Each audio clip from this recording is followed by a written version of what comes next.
I'll call the meeting to order and have Tammy call roll. Bartlett. Here. Hirsch. Here. Kittleson. Here. Swadley. Here. Boersma. Here. Johnson. Here. Reeves. Here. Majewski. Here. Engelberger. Here. Jensen. Here. Truls. Here. O'Connor. Here. 12 members present. All right, thank you. And thank you and welcome to everybody here tonight. We have lots to share this evening, but we'll start with communications from our alderpersons. Alderperson Boersma. Thank you, Your Honor. I am here to plug a group that is really important to Stoughton, and that is the Stoughton Area Resource Team, or START. They are having a fundraiser and a get-together coming up on June 8th, Thursday. START is a entity that helps those in need from Stoughton Area School District, 55 years and younger. They do homelessness prevention, help people with medical issues, aid in unemployment, fund housing, resolve transport issues, all moving toward people's stabilization. They have a big event, their major fundraiser of the year coming up, and we encourage you to come. Please reserve the date for June 8th. I have a couple posters left. The event ticket is $50, or a table of 8 for $3.50. It's a great event. I go every year. My family goes every year, and it is really a fundraiser for this wonderful organization. This year, Pam Jenke, who is a Madison radio broadcaster, also known as Fabulous Farm Babe, is going to be presenting this year, and it's always a great event. So I encourage your attendance. It's going to be held, I believe, at the Bryan Center at Stoughton Hospital. Right, and Thank Pastor you. Mark Peterson is being the honored guest this year as well. Yep, very nice. Thank you Thanks. for the time. Yeah. Alderperson Engelberger. Thank you, Your Honor. Just wanted to announce, if we haven't already, the Artwalk Stoughton event that's coming up on June 10th from 9 a.m. to 6 p.m.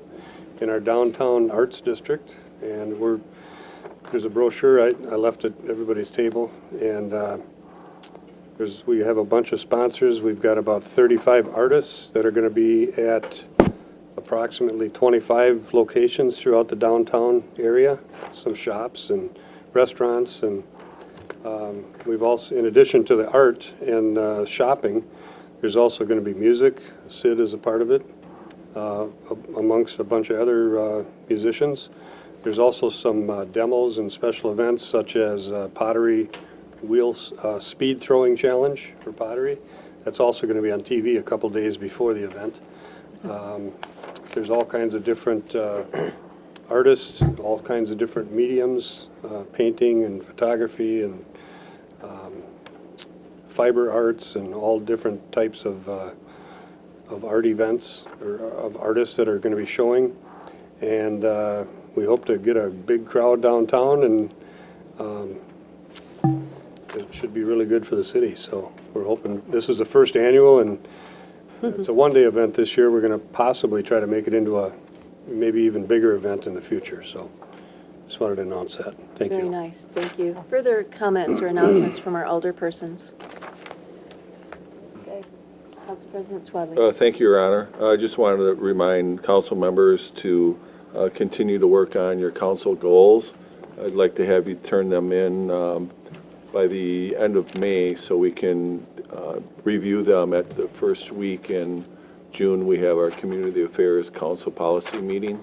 So that would be an opportunity for those that want to attend that meeting to come and elaborate on their goals and review the rest of the council's goals for this year.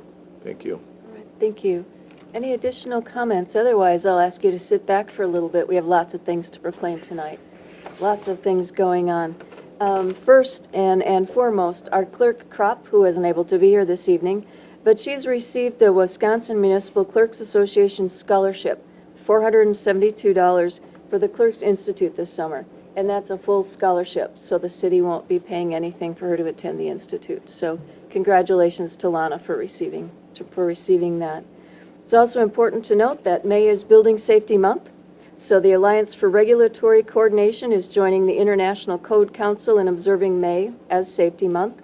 We encourage all Wisconsinites to be aware of the importance of building safety and to take appropriate steps to ensure that the places where we live, work, and play are resilient, safe, and accommodating. We believe that all communities need building codes to protect their citizens from disasters like fire, weather-related events, or collapse, and we commend code officials who work day in and day out to keep the public safe. Thank you to Rodney and the Planning Department for all that they do to keep Stoughton safe and the codes that they're required to uphold. Okay. First is the most, well, there are lots of exciting proclamations tonight, but I think this is one of the best ones. So if you ladies would like to step forward, and if you haven't noticed, we're all wearing our beautiful poppies. These are our poppy princesses. That's a hard word to say. So, whereas America is the land of freedom, preserved and protected willingly and freely by the men and women of the armed forces, and millions who have answered the call to arms have died in the field of battle. Whereas the crepe red paper poppy has been designated as a symbol of the sacrifice of lives in all wars, and the American Legion Auxiliary has pledged to remind citizens annually of this debt through the distribution of this memorial flower. Whereas on this Memorial Day weekend, or the Memorial Day weekend coming up, active and retired veterans of the Otis Sampson Legion 59 in Stoughton, Wisconsin, along with members of the American Legion Auxiliary, will be distributing the red crepe paper poppy at local businesses in Stoughton. Whereas 100% of the donations collected from the poppy distributed is designated and distributed to veterans projects. Whereas when you see the men and women in their uniform, say thank you for their service and help to support the poppy distribution by offering a nominal donation to this project. Therefore, I, Donna Olson, Mayor of the City of Stoughton in the state of Wisconsin, proclaim all citizens of Stoughton that shall recognize May as Poppy Month. Congratulations, lady. Here's your proclamation. And thank you very much for representing Stoughton as Poppy Princesses.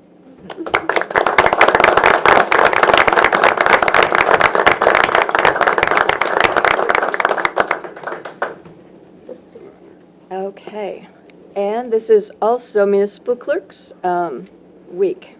So the Office of the Municipal Clerk, a time-honored and vital part of local government, exists throughout the world. Whereas the Office of the Municipal Clerk is the oldest among public servants, whereas the Office of Municipal Clerk provides the professional link between the citizens, the local governing bodies, and agencies of government at all other levels. Whereas municipal clerks have pledged to be ever mindful of their neutrality and impartiality, rendering equal service to all. Whereas municipal clerks serve as the information center on functions of local government and community. Whereas municipal clerks continually strive to improve the administration of the affairs of the office of the municipal clerk through participation in educational programs, seminars, workshops, and the annual meetings of their state, country, and international professional organizations. Whereas it is most appropriate that we recognize the accomplishments of the office of the municipal clerk. Now therefore, I, Donna Olson, by the virtue of the authority vested in me as mayor of the city of Stoughton, do hereby proclaim May 7th through May 13th as Municipal Clerks Week, and further extend appreciation to our municipal clerk, Lana Kropp, our deputy clerk, Kelly Kirchma, and to all municipal clerks for their vital services they perform and their exemplary dedication to the communities they represent. So congratulations on Municipal Clerks Week. Not to be outdone, it's also National Public Works Week. So, whereas public works services provided in our community are an integral part of our citizens' everyday lives, whereas the support of an understanding and informed citizenry is vital to the efficient operation of public works systems and programs such as water, sewers, streets, and highways, public buildings, and solid waste collection. Whereas the health, safety, and comfort of this community greatly depends on these facilities and services. Whereas the quality and effectiveness of these facilities, as well as their planning, design, and construction, is vitally dependent upon the efforts and skill of public works officials. Whereas the efficiency of the qualified and dedicated personnel who staff the Public Works Department is materially influenced by people's attitude and understanding of the importance of the work they perform. Therefore, I, Donna Olson, by the virtue of the authority invested in me as mayor of the city of Stoughton, do proclaim May 21st through the 27th as National Public Works Week. Also Nursing Home Week. So we continue. Whereas the goal of nursing homes is to provide the highest quality care and the highest quality of life for all residents entrusted to their care. Whereas the rights and dignity of nursing home residents are at the heart of the care delivered. Whereas the residents residing at Scullin Nursing Home and Rehabilitation Center are treasures in our community and deserve to be honored and respected. Whereas the community of Stoughton and Scullin Nursing and Rehabilitation Center, with a tradition of caring for 115 years, have a history of and a commitment to the needs of the elderly. Whereas an emphasis of care is to provide wellness programs to advance healthy aging attitudes and programs for Scullin and Stoughton community.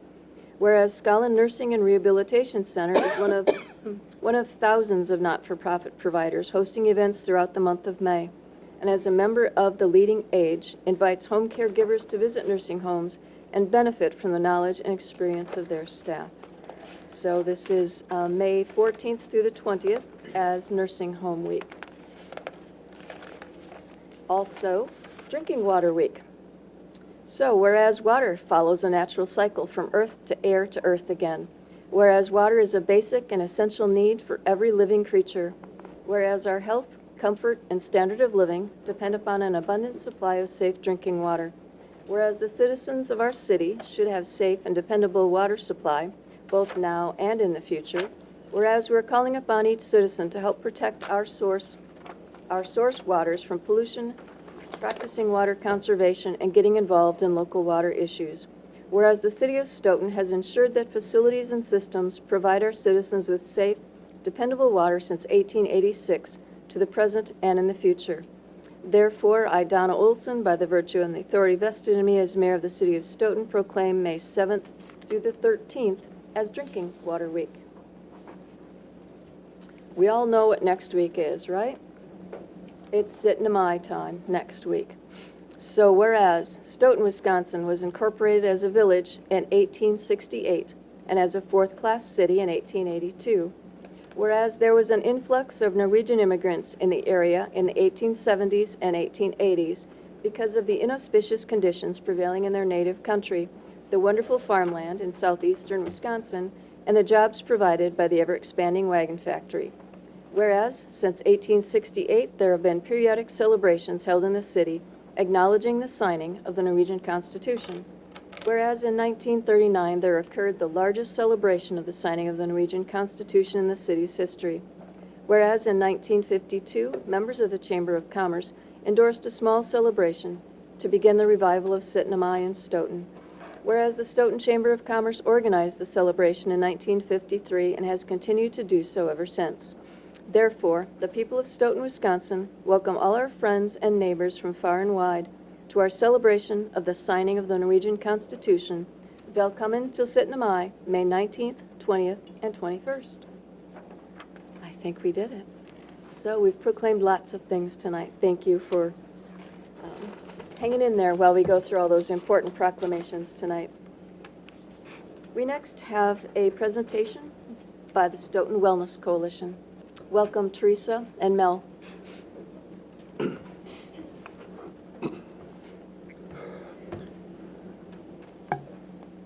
PowerPoint? Okay. Oops. I guess Lana wasn't here tonight to get us all set, was she? I was unaware of it. I'll get it. I forgot to ask.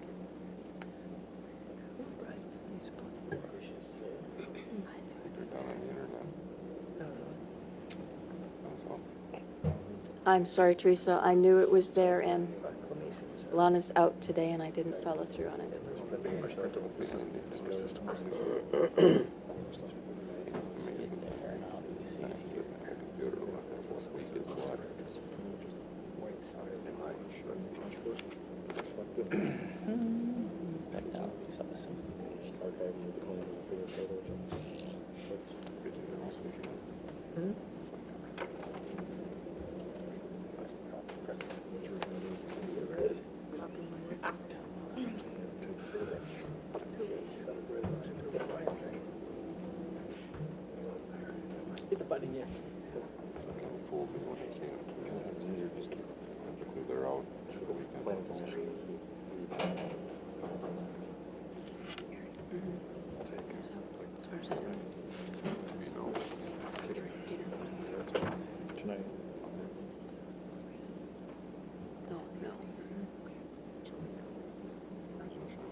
I'm sorry, Rodney. I thought that we had followed through with Rodney on that. I apologize. Well, I can go ahead and start giving some background. Sure, thanks, Teresa. And information. So thank you for allowing us the time on the agenda tonight to give you an overview of the Stoughton Wellness Coalition and some major changes that have gone on in the last year and a half since probably any of you have heard from the group. The coalition started a number of years back as a partnership with the city, the school district, and the hospital, coming together to talk about some common concerns and issues across the community and how these three entities could work together more effectively to support the needs of families and the community in general. Around 2008, the coalition took more of a formal structure and launched with its first large-scale event, which was the first medication disposal and sharps collection that had happened in Stoughton. And actually, I believe they didn't start the sharps until a few years later. But the medication disposal events have gone on twice annually ever since. So for, well, now we're looking at 11 years that's been in place. And we were also one of the first communities in Dane County to start that initiative. And then that has led into a variety of other activities that the coalition has done over the years. And some of you may remember the Stoughton in Motion era of this, where there was a lot of focus on health outcomes and physical activity and nutrition and family interactions, and there were competitions among the school districts for walking, or the elementary schools for walking the most, and family activity events. And also a lot of public education and public forums, bringing in speakers on a variety of topics, and kind of transitioning to a little larger focus on more specific health outcomes, obesity prevention, and drug and alcohol reduction in our youth in about the last 5 years. And that led the group into an opportunity to partner with the Evansville community in 2015 to jointly apply for a federal grant with the Drug-Free Communities, which is a Federal Health and Human Services and Mental Health Administration opportunity that allowed us to develop a mentoring relationship with the Evansville community, who at that time were in their 4th year of implementing that program as well. And so since that time, since the fall of 2015, the coalition has taken on a little bit more formal structure in terms of focus on youth substance use prevention and community education and awareness around the issues related to that. And consequently, in that time frame, the opioid epidemic has exploded around us. So very timely for us to be able to bring this additional information and resources to the community. The mentoring grant is a 2-year grant, which will be ending September 30th of this year. And the 3 primary focuses of that grant in this time frame has been to conduct a really comprehensive community assessment on what are the strengths and what are the challenges and what are some of the issues related to youth substance, as well as collecting some very concrete data on what this looks like currently in our community, and what youth use looks like, and what adult responsibilities and behaviors look like as well.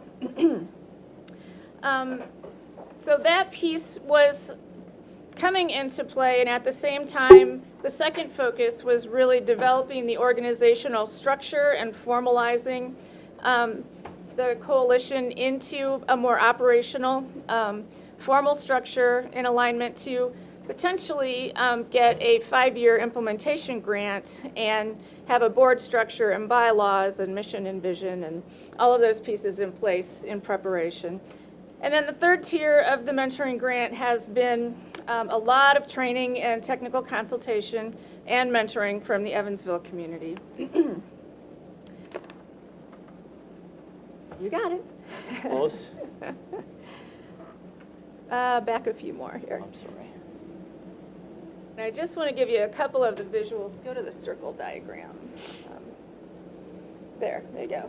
So this is a framework that is really used to help us formalize, but also to maintain focus on all the pieces. These 5 components need to be interplaying continuously, and I often refer to this as the continuous quality improvement model that many of us know from the business and corporate world that operates in a similar way. We did that community assessment. It showed us areas where we need to build capacity. It helped us, it guided us in some planning for the directions we were going to go for implementation. And when we get that grant, we will begin implementing. So yeah, the community assessment, if you can go on to the next one, gave us a lot of strengths to look at. And I pared these down to the ones that were most related to youth. But we have a lot of strengths across the community to build on and work from here. Our school pieces showed us a lot of strength in things that are improving and have been improving over the years and are set to continue to improve, including our graduation rates, our juvenile arrests, community and school engagement. And the biggest piece that the evaluators felt was important was the feeling by youth that they're supported and that there are quality and meaningful things to do in the community. So that said, we do have some challenges, but this is still strengths. So a big piece in this is looking at the youth use, as I had mentioned, and as we see here, we've had consistent reduction across all 4 major substances commonly used, and very consistent changes in those over the years. So this is a clear indicator of some of the strengths we have in place, and we're now working at figuring out what specific things are we doing that's working well that we want to continue and build on, and what other things could we do to enhance these reductions.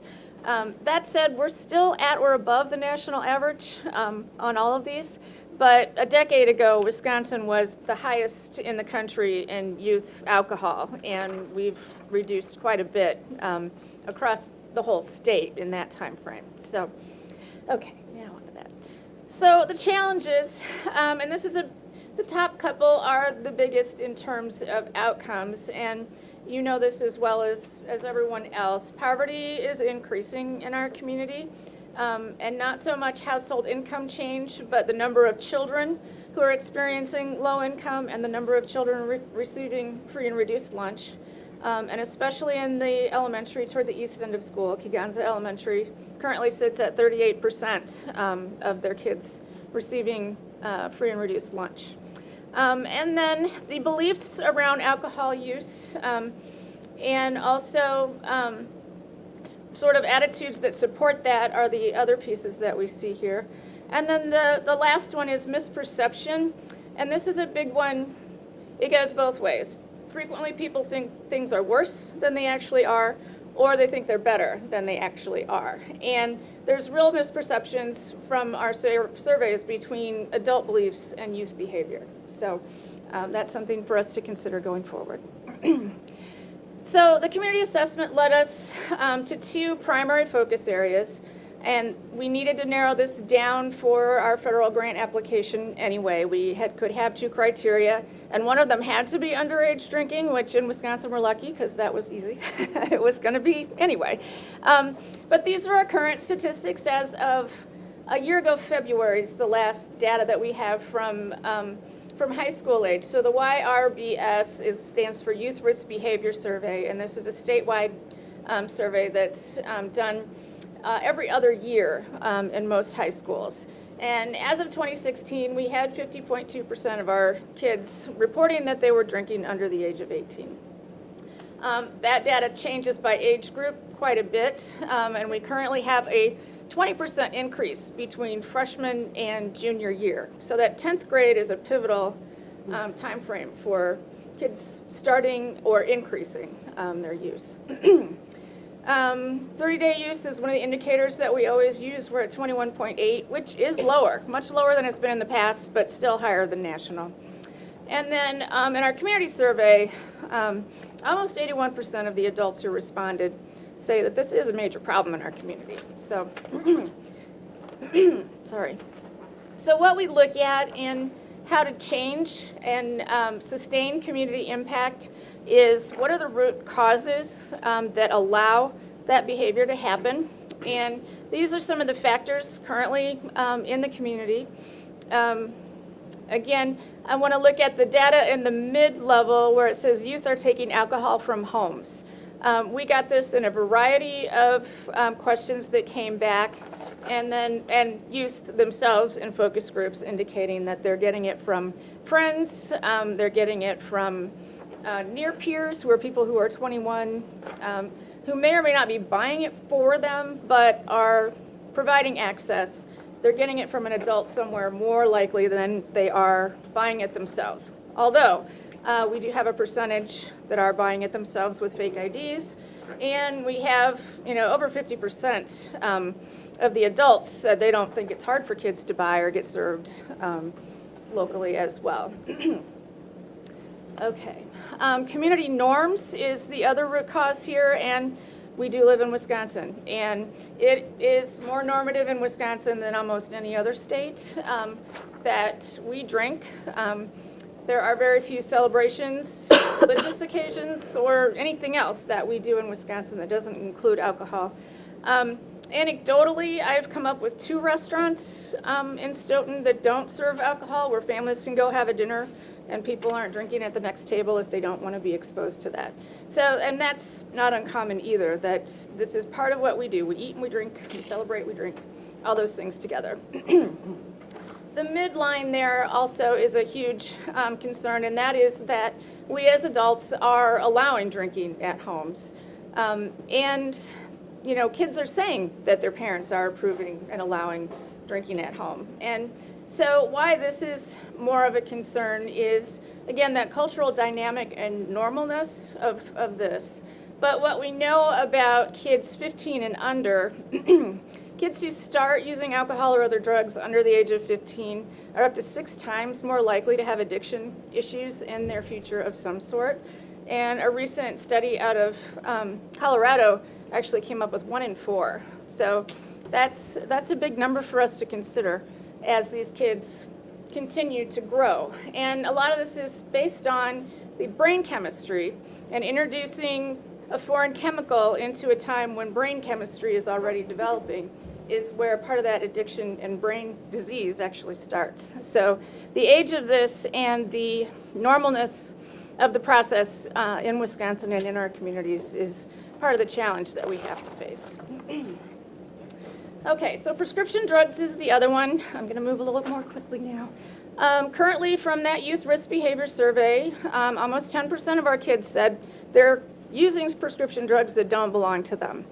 And our community survey showed a couple of interesting things. Our numbers of folks who really feel this is a problem is a little lower than what we'd like to see. So we flip that around and say, actually that's 37%, almost 38% of people who really don't think this is a problem in our community. And so we have a great opportunity for awareness and education about this. And that handful of pills is actually an example of a kind of party that teenagers have, and they swipe up, everybody swipes a few pills from the medicine cabinet and they throw them all in a bowl and they mix them up and they take a few and they don't know what they've taken, they have no idea what's in there. It's called a Skittles party. It looks like Skittles. Or a farm party, yep. And so some of the marketing that you'll probably see in the future are similar pictures to that, or a spilled bottle with multicolored pills that says, don't let this farm party start at your house or in your medicine cabinet. And that's really reinforcement for our medication disposal events. And let's get these unused pills out of the homes. It's not worth the temptation. We also have kids who are shopping in each other's homes and opening a medicine cabinet when they go in the bathroom and snagging things for themselves or selling them. So those are other things to consider in our medication disposal events. Okay, so again, similar root cause issues, the availability in the community. This piece was a little more surprising to us than the alcohol, because we all know about the alcohol. But here in Stoughton, we have a much higher density number of pills actually being distributed in this community. The fact that we have a beautiful hospital with an ER and a surgical unit that most other communities our size don't have actually gives us a challenge in that they're distributing medications. Our pharmacies that are great and have protocols are also distributing. We have 3 clinics. We have 6 skilled nursing facilities. We're not sure how many home health organizations other than Stoughton Hospital are in and out of homes and what medications are being managed there. We currently have about 10 dentists who are also prescribing medications. And unfortunately, recently, veterinarians have become a target as well. And some of the more serious chains of overdoses in other states have actually been from animal tranquilizers being mixed in with heroin. That's causing multiple deaths in a community in a really short time. So another piece to think about. And our kids are also reporting that they're getting drugs from family and friends.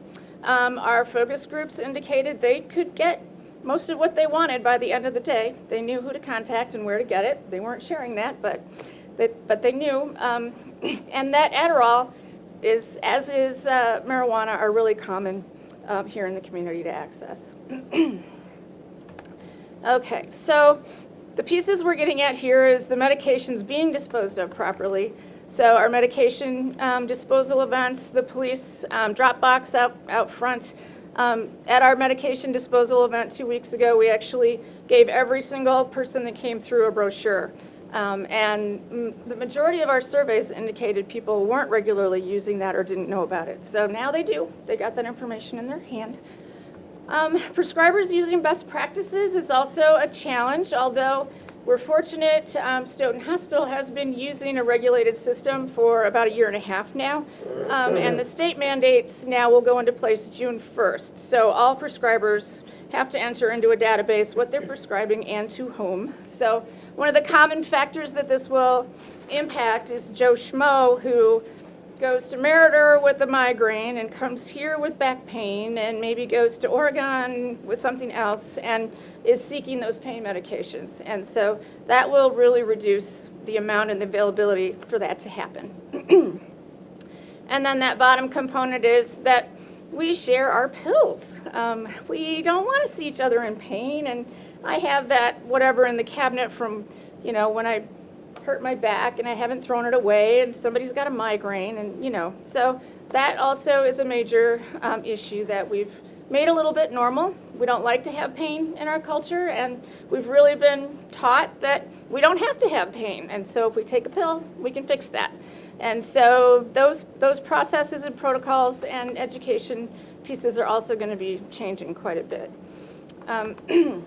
One of the scary points in this bottom piece of data is the percentage of adults that really don't think it's a problem for people to misuse drugs a little bit, and that 15% believe that this is something people grow out of. And especially with prescription drugs, we know they don't typically grow out of that. They go on to something more intense. So it's not a phase for the majority of people.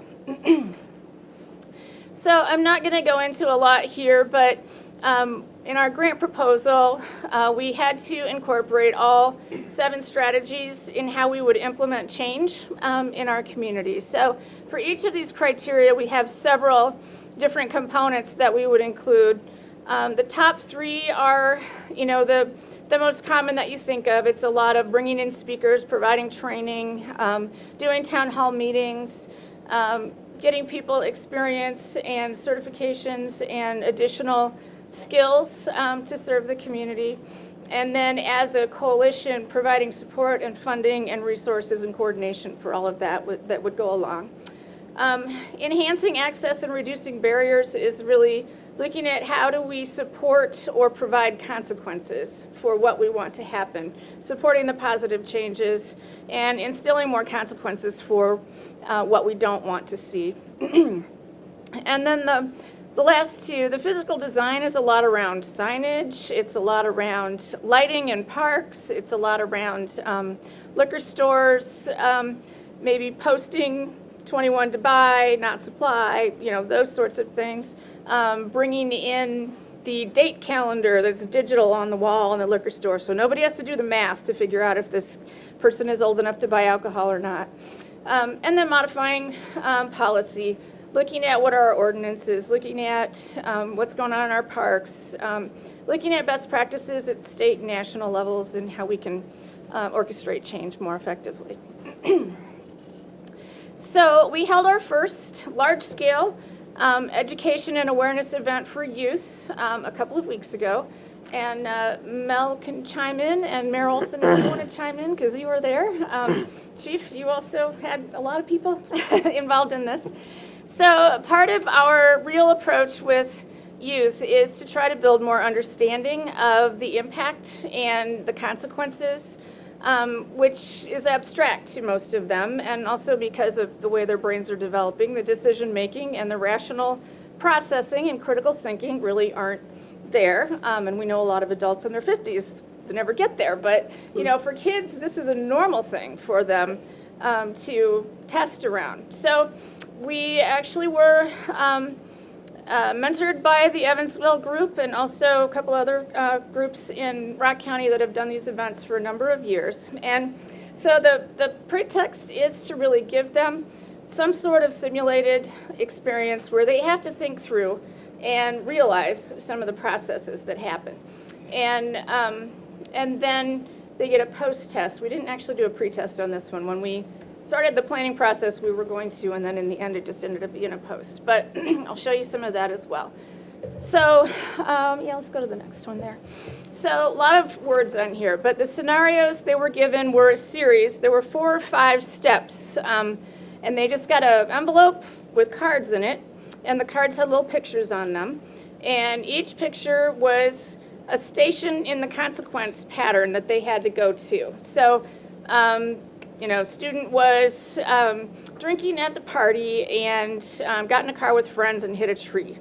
And then what would happen from there? So this kid starts at a party and they put on simulation goggles and rubber hands, and there's examples of different liquor bottles and talking about the content of alcohol. Then they had to play games and write their names and walk the sobriety line and kind of get a feel for how this would actually be.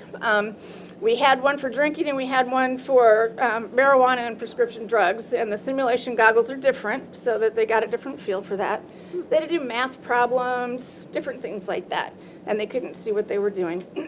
And then from that, it goes on to whatever the next step is. So they hit that tree, and then the police are there and EMS is there, and there were, I don't know, 6 officers for most of the day, and then EMS had a team of 4 to 6 people. They had their gurney in there, they had their neck braces, they were pretending to, you know, set up IVs and all that sort of stuff and hauling them over to the hospital station, which was ER and nurses, and then what would happen there.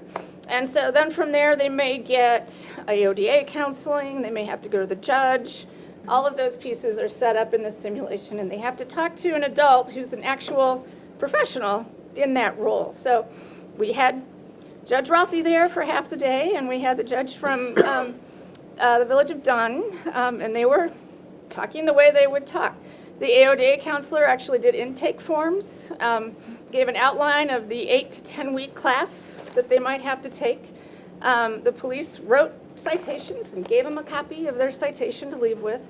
EMS gave them the big heavy, really, and things like, and your friend was thrown from the car, and these are the injuries there, and really made them think about it. School was there talking about what are the consequences, what sports, what other activities are you not going to be in, National Honor Society, all these opportunities that maybe you're not eligible for anymore. And then insurance was there to talk about, and this is what it's going to cost you. And then the last table was your parents. And we also had some older high school kids that were there who played the role of siblings for a while, or they were at the party tables for a while to kind of ham it all up a little bit. And we also had nursing students who rotated around when they weren't being actual nurses to make this a little more realistic for kids because they were younger than we were. I mean, it looked like somebody's mom. So anyway, this gives you an outline more. We also included some really sensitive topics like date rape, and we had the Rape Crisis Center from Madison there with an actual sexual assault counselor talking to people. We had pregnancy testing, we had lots of STDs, and so these are the things that result in real life, and then how do you have to deal with that and have those conversations. Some of the benefits of it was, most kids just think about the service. Getting scolded by their parents, getting an initial ticket, and they think that's about as far as it goes. This one is a little bit deeper. It gave them a bigger perspective of what could happen. Example being a student had a drug possession ticket, and the officer then shared with them, now you do have to, or you're required to put this on your college application and federal financial aid application, which most likely will result in you being declined federal financial aid. You know, opens up their eyes just a little bit more of what the situation is. The conversation with the parents and what that should be like at home. You know, talking about the disappointment and that you didn't, you know, live up to the expectations and so forth. You know, the challenges that you're going to have with being suspended from school, not being able to get your schooling in. You know, all of these different scenarios and how the situation is played out.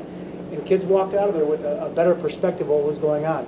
And a little bit of our briefing with them afterwards, I didn't know that, you know, and it gave them a better perspective. And the nice part about it was a lesson without a true consequence. That's one of the things that we want in life. We want to learn about what could happen if I chose that particular path. And that's the benefit of this particular program. We talked a little bit about, wouldn't it be cool if parents could go through a similar reality maze? Because a lot of parents don't know exactly what you were talking about either.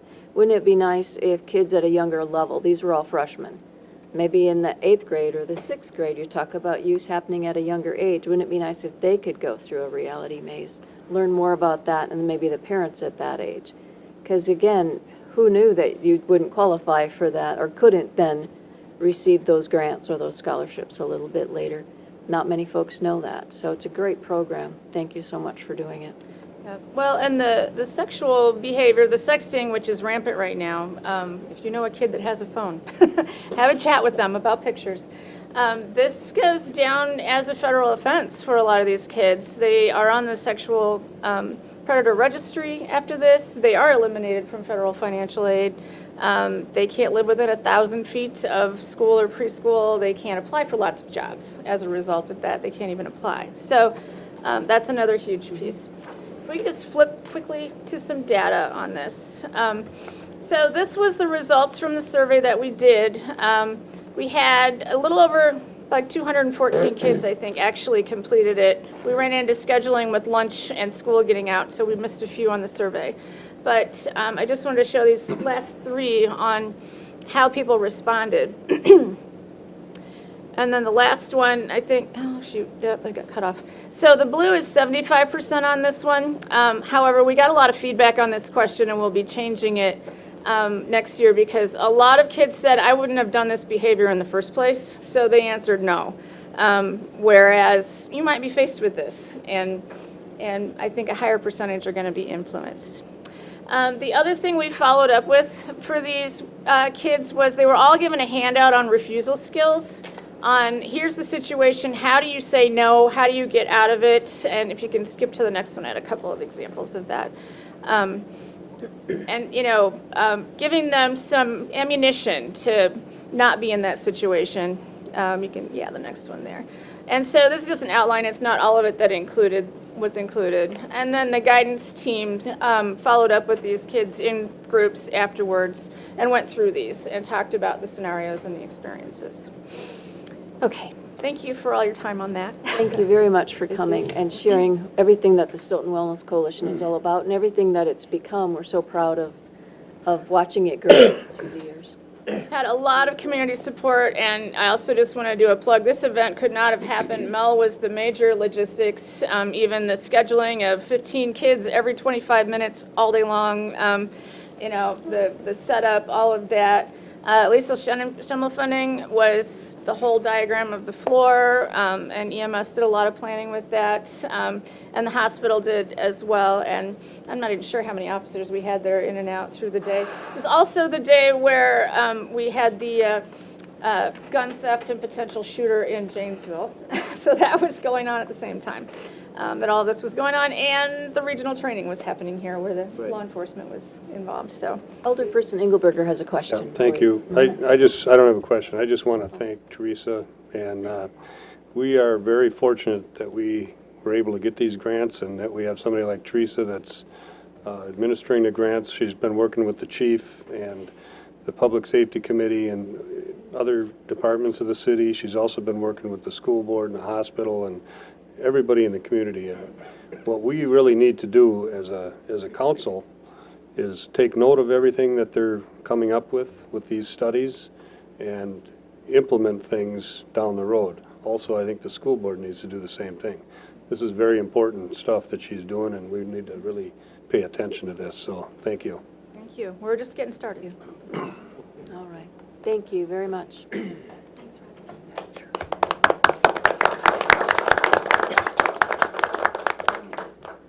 All right, next is a brief update from our Redevelopment Authority. Gary and Peter, or Peter and Gary, whichever. You have a PowerPoint? Just checking. I wouldn't ask you for a PowerPoint, Rodney. Kudos to the coalition. I think your report is a whole lot more important than what I'm going to go over tonight. I'm Peter Smeam. I'm chairman of the Redevelopment Authority.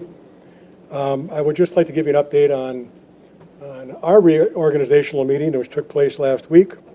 Very briefly, we talked about what I consider some really wonderful things we've done in the last 10 years. But we also talked about the need to get better, and we also talked about the need to meet your expectations.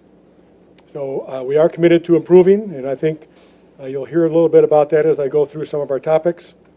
One way we're going to improve is that there's going to be more delegating that goes on, so that there are more RDA members that have some responsibilities outside of our meetings. I'll go through some things fairly quickly. We have one RDA member that is taken on the task of updating our website. We were kind of taken to task for not having our documents available to the public, and rightfully so. And so we have an RDA member that's taken that on. She's working with city staff to totally redo our website, and everything will be there for the public and for the business community to have access to. The Carpet Warehouse building on East South Street, our purchase of that building or that property is scheduled to close in about 2 weeks, and that is well underway. We are negotiating an offer to purchase for what I call the Marathon site at the corner of Prairie Street and Main Street. We haven't come to terms yet, but we are negotiating an offer to purchase for that property. One of our RDA members has taken on the task of reviewing our bylaws, and so our bylaws are going to be updated and looked at. With Tammy's help, we've committed to having more frequent financial reports available to our RDA members and to the council.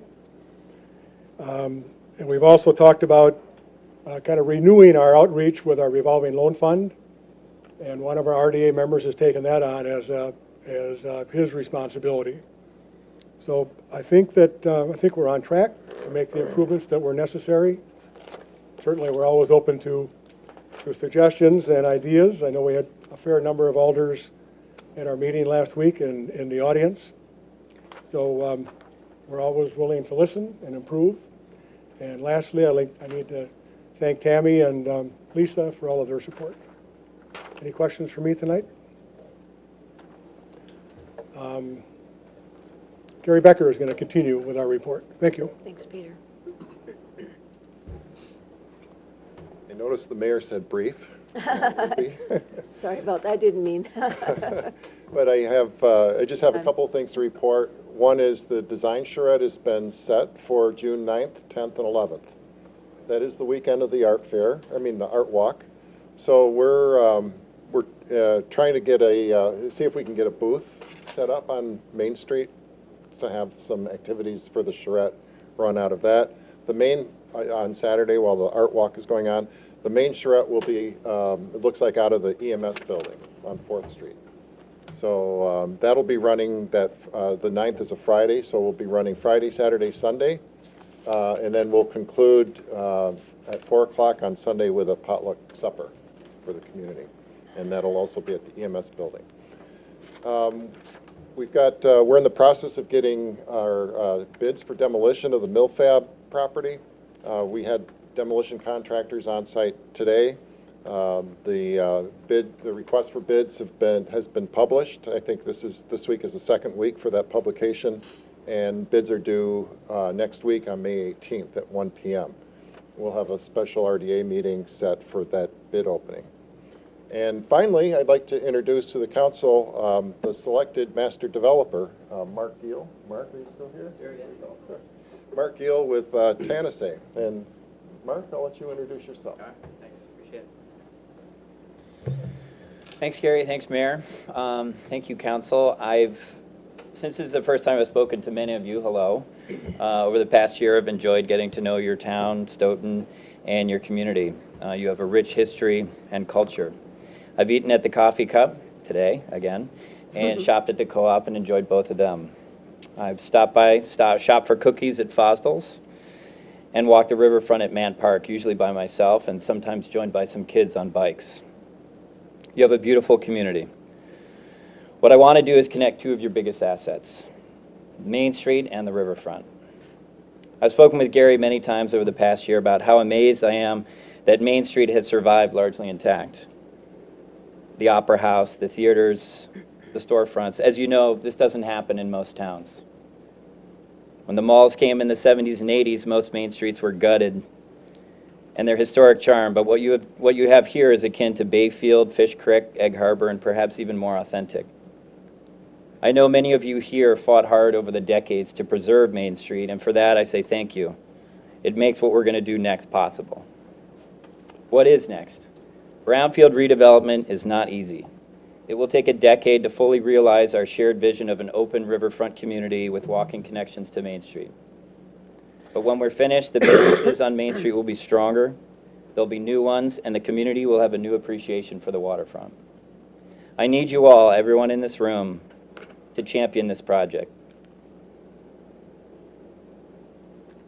We can only do it with your support. On another project we've been working on up in Appleton, Wisconsin, for over a decade, we almost didn't make it through the recession. I'm sure times were difficult here, 08, 09, 010, it was no different in Appleton. And the only reason we made it was because we had the support of the council. We had plenty of discussion, yes, timelines, easements, community involvement, but we always had support. And because the site was owned by a city utility, we went from a tax base of 0 when we started to over 40 million this year. We'll be over 50 million when the project is complete. A lot of it due to Mark Ernst, who's our architect sitting back there. We're very lucky to have him working on the project. He designed the 3rd Ward Riverwalk in Milwaukee, as well as the Riverwalk up in Appleton, and I feel very blessed to have met him almost 10 years ago. We were talking about it today in Denver, but he's an incredible asset. I see a similar story in Stoughton. I can only do it with your support. I'll be engaging the community directly in informal discussions to learn more about their views. One of those starts tonight at Wendigo at 8 p.m. I know you guys may still be here, but for anyone who's available, and I'll be repeating that. These informal discussions will lead up to a more formal charrette that you just mentioned in June. I look forward to sharing discussing our shared vision over the next few months, and I'd be happy to answer any questions you have now. And as I told the mayor this afternoon, I'm always available by cell phone or email, and I'll be also available when you're not having a meeting. So anytime you want to chat about the riverfront or just discuss what your views are there, I'd welcome it. So thank you. Thank you. Okay, we'll move into our next item on our agenda is our public comment period. And I don't currently see anyone registered to speak at the public comment period. Is there anyone here that would like to speak at the public comment period? Okay. Seeing none, we'll move through that to our consent agenda.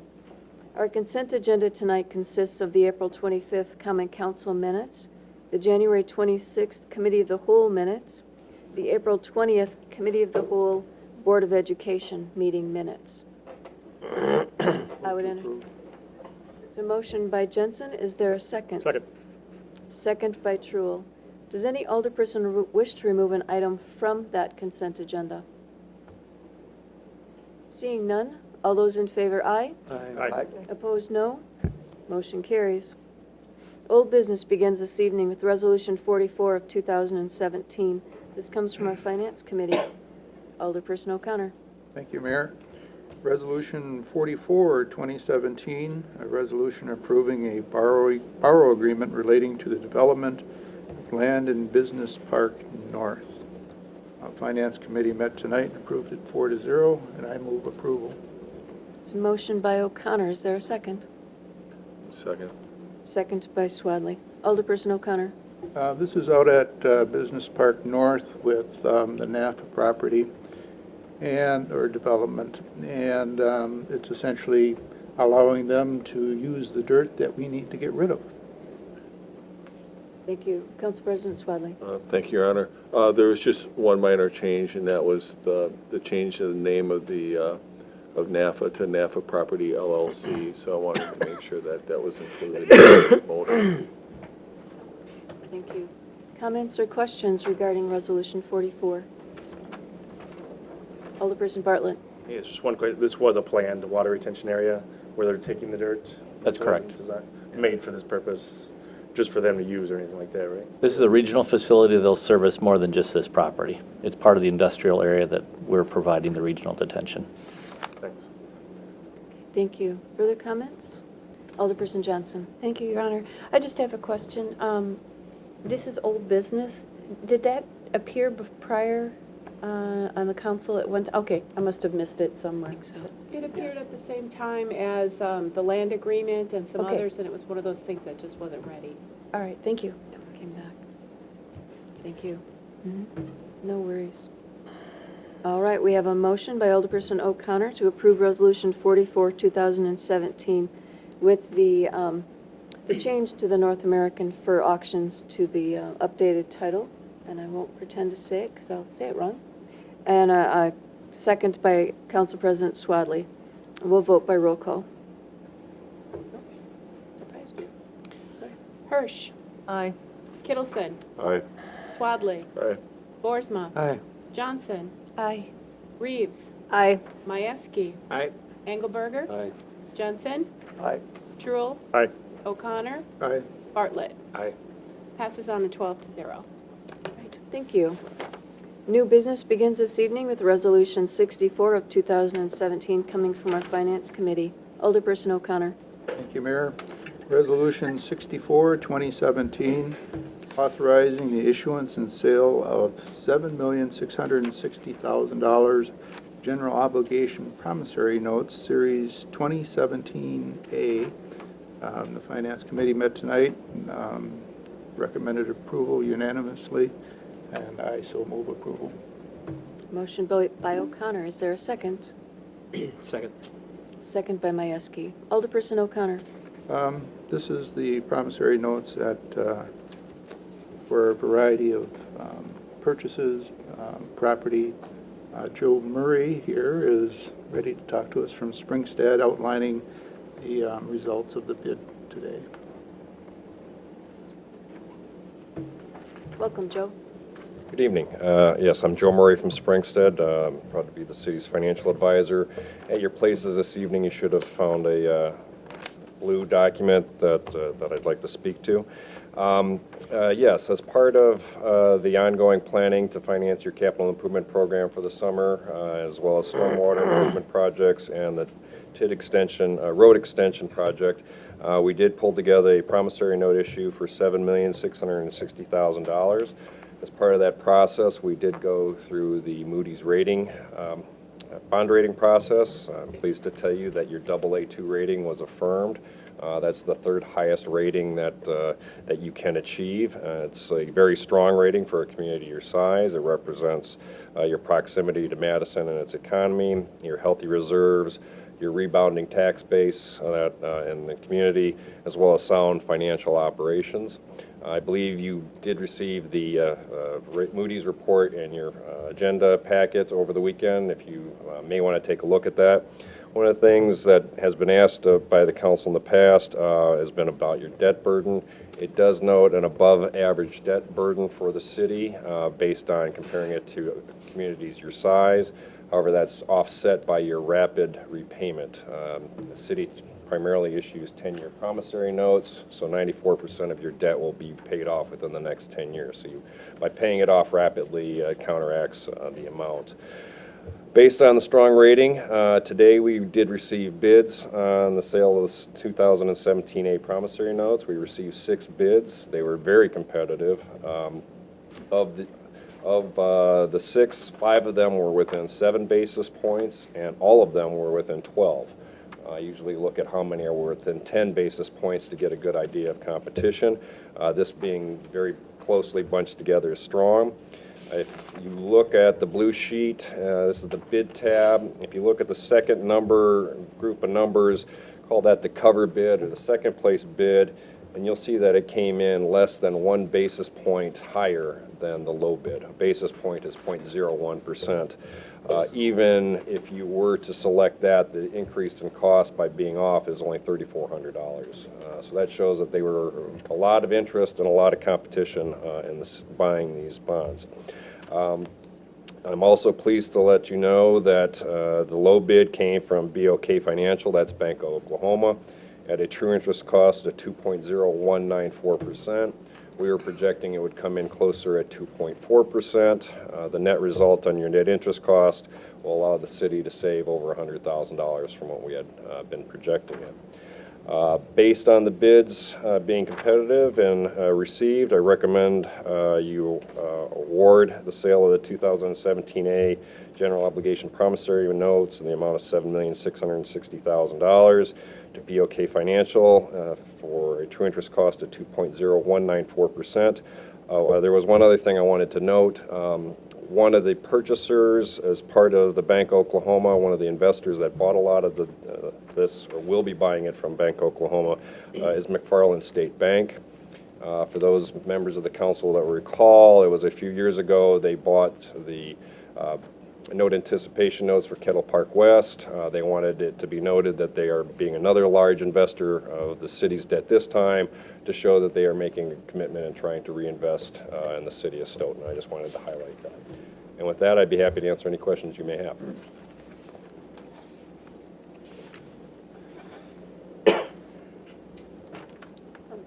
Alderperson Engelberg. Thank you, Your Honor.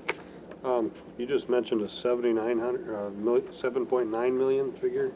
Is that different than what's on the sheet here? I'm sorry, did I misspeak? It's $7,660,000. If I said 7.9, I apologize. Okay. Alderperson O'Connor. You were estimating previously that the bids would be about 2.4%, and this is fairly substantial savings, right? Correct. The net interest cost savings is going to save the city $106,739 from what we were projecting it. Thank you. That's great. That's great. Thank you. Alderperson Engelberger. Thank you, Your Honor. So you're recommending this for us? That you accept the low bid from Bank of Oklahoma, yes. And where are we at as far as percentages? We've got a policy, and where are we at in relation to the policy? In terms of your total outstanding debt? Yeah.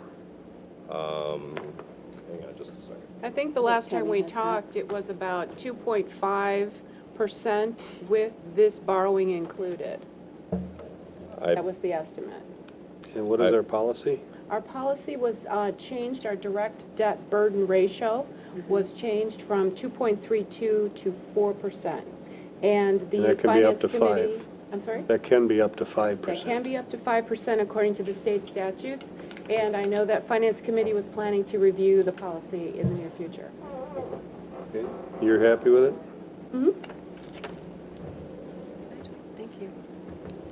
Alderperson Boersma.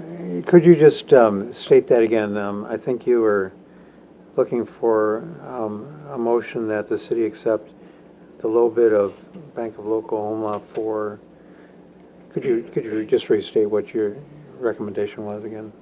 I believe the recommendation and the motion was already from the Finance Committee, but the recommendation I made to them, and I'm just reiterating, just so the council would, understood, was the award of the Series 2017A General Obligation Promissory Notes, the amount of $7,660,000 to Bank Oklahoma at a true interest cost of 2.194%.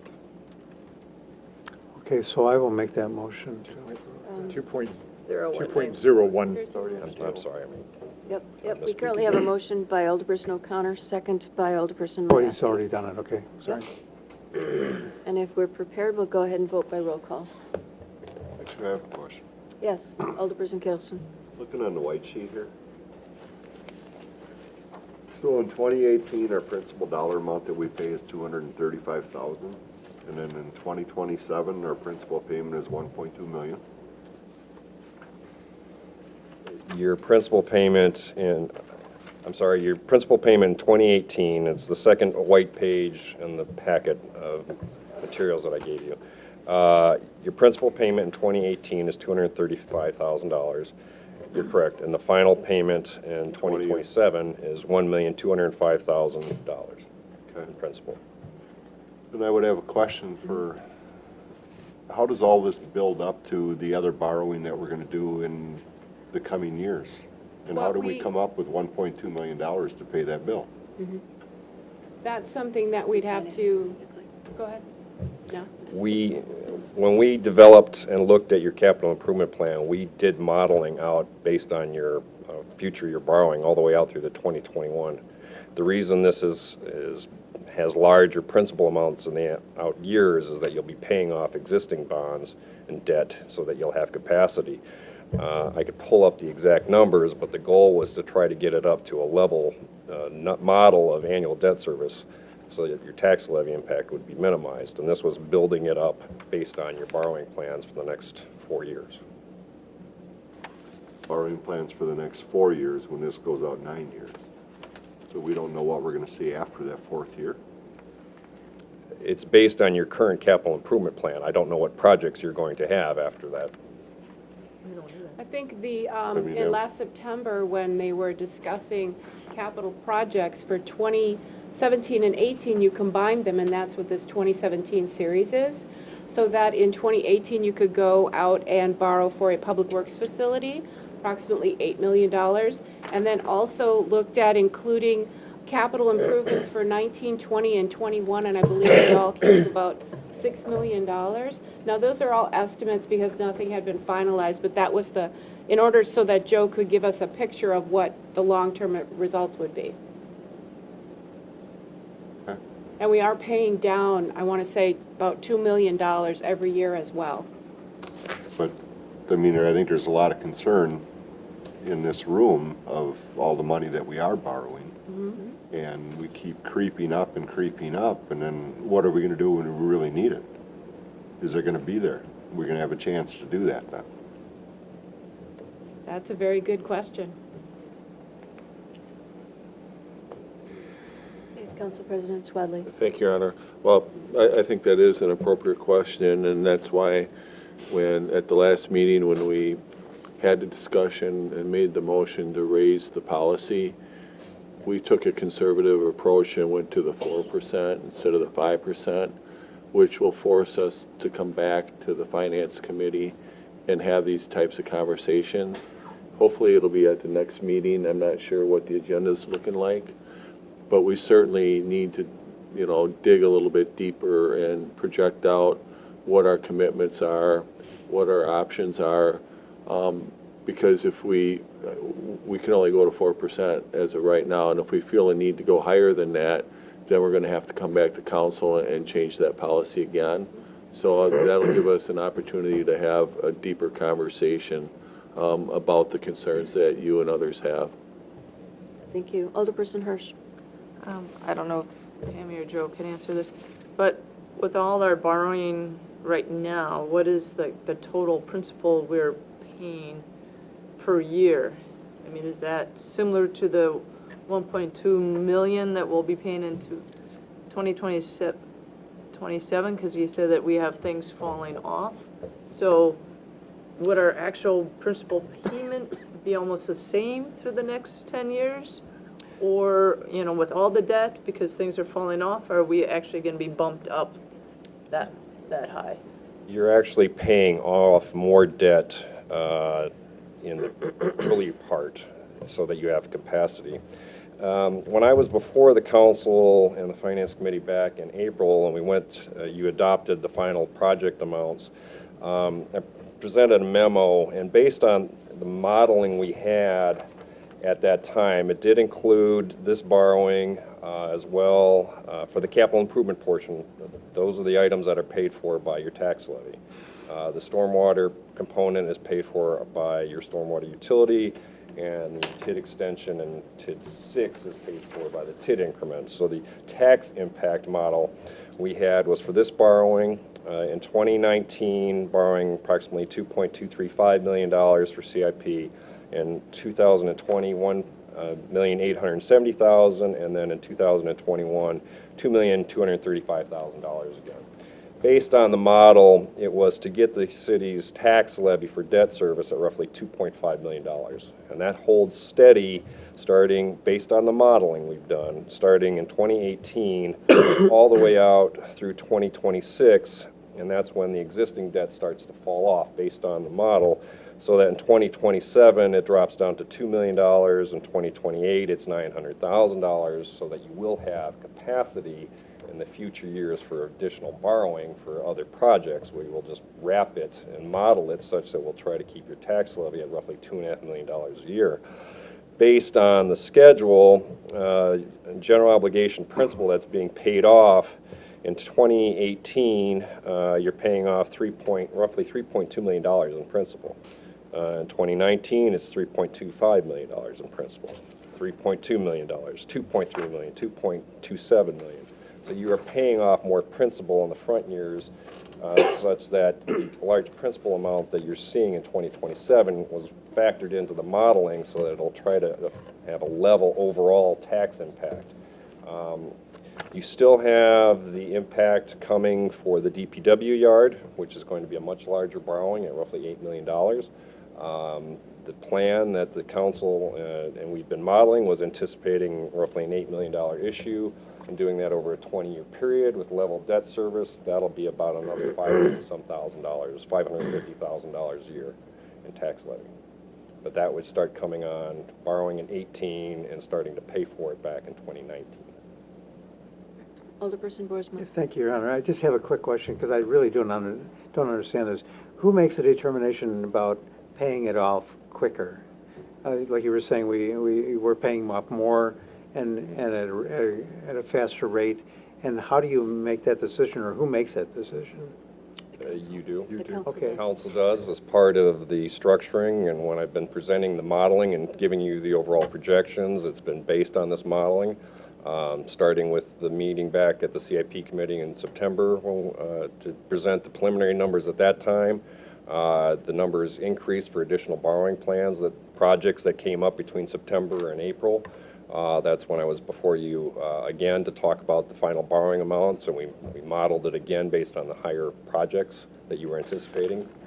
So just a second question on that is that, are we kind of at that limit? I mean, we're paying as fast as we possibly can, or is there any flexibility in paying even faster than we're doing? We, based on what you have out there, the answer is no. You've structured that, and you've made a commitment to borrowing and paying it back over a certain period of time. Okay. We look every year at refunding opportunities to see if there's a chance to pay it off faster because interest rates are lower, but this year we didn't have a refunding component as part of this borrowing. We did last year, but right now. And you keep an eye on that then? Yes. Every year as part of our structuring, we look at refunding opportunities to see if there's a way to accelerate it and take advantage of lower interest rates. If you wanted to pay it faster, you could structure it over as many years as you'd like. It doesn't have to be 10, it doesn't have to be 20, it could be anywhere in between. But obviously, based on, think of it like your mortgage, you'll pay less in interest, but you'll have higher payments. So if you take it from a 10-year to a 5-year, you're going to have to increase your tax levy by a larger amount to make that payment. We could look to shorten the borrowing from 10 years, but that's pretty much the standard in Wisconsin. And as I said, part of the strength that the city has in the rating agency is you borrow for the most part over a 10-year period, and you're paying off 94% of your debt in the next 10 years. All right, thank you. Council President Swaddling. Thank you, Anna. And I think that one of the reasons we structured it is to take advantage of the low interest rates. If interest rates were higher, I think it would be more advantageous for us to be aggressive and take the hit now to save on the interest. But with the interest rates being at 2%, I think we're in a good position to pay it off, but yet have the tax levy at a more manageable and acceptable rate for our constituents. Just going to say, you also look at what's palpable for your citizens of the community, and what does your budget allow? You still have to do the operating part in there too. Alderperson Bartlett. The Moody's report had one of our credit challenges as above average debt burden with the $7.6 million.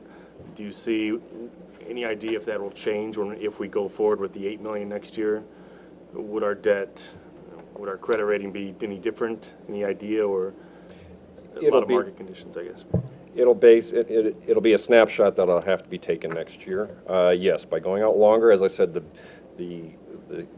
it is a challenge that you have, but it's being counteracted, if you will, or minimized slightly because you're paying it back over so much in a 10-year period.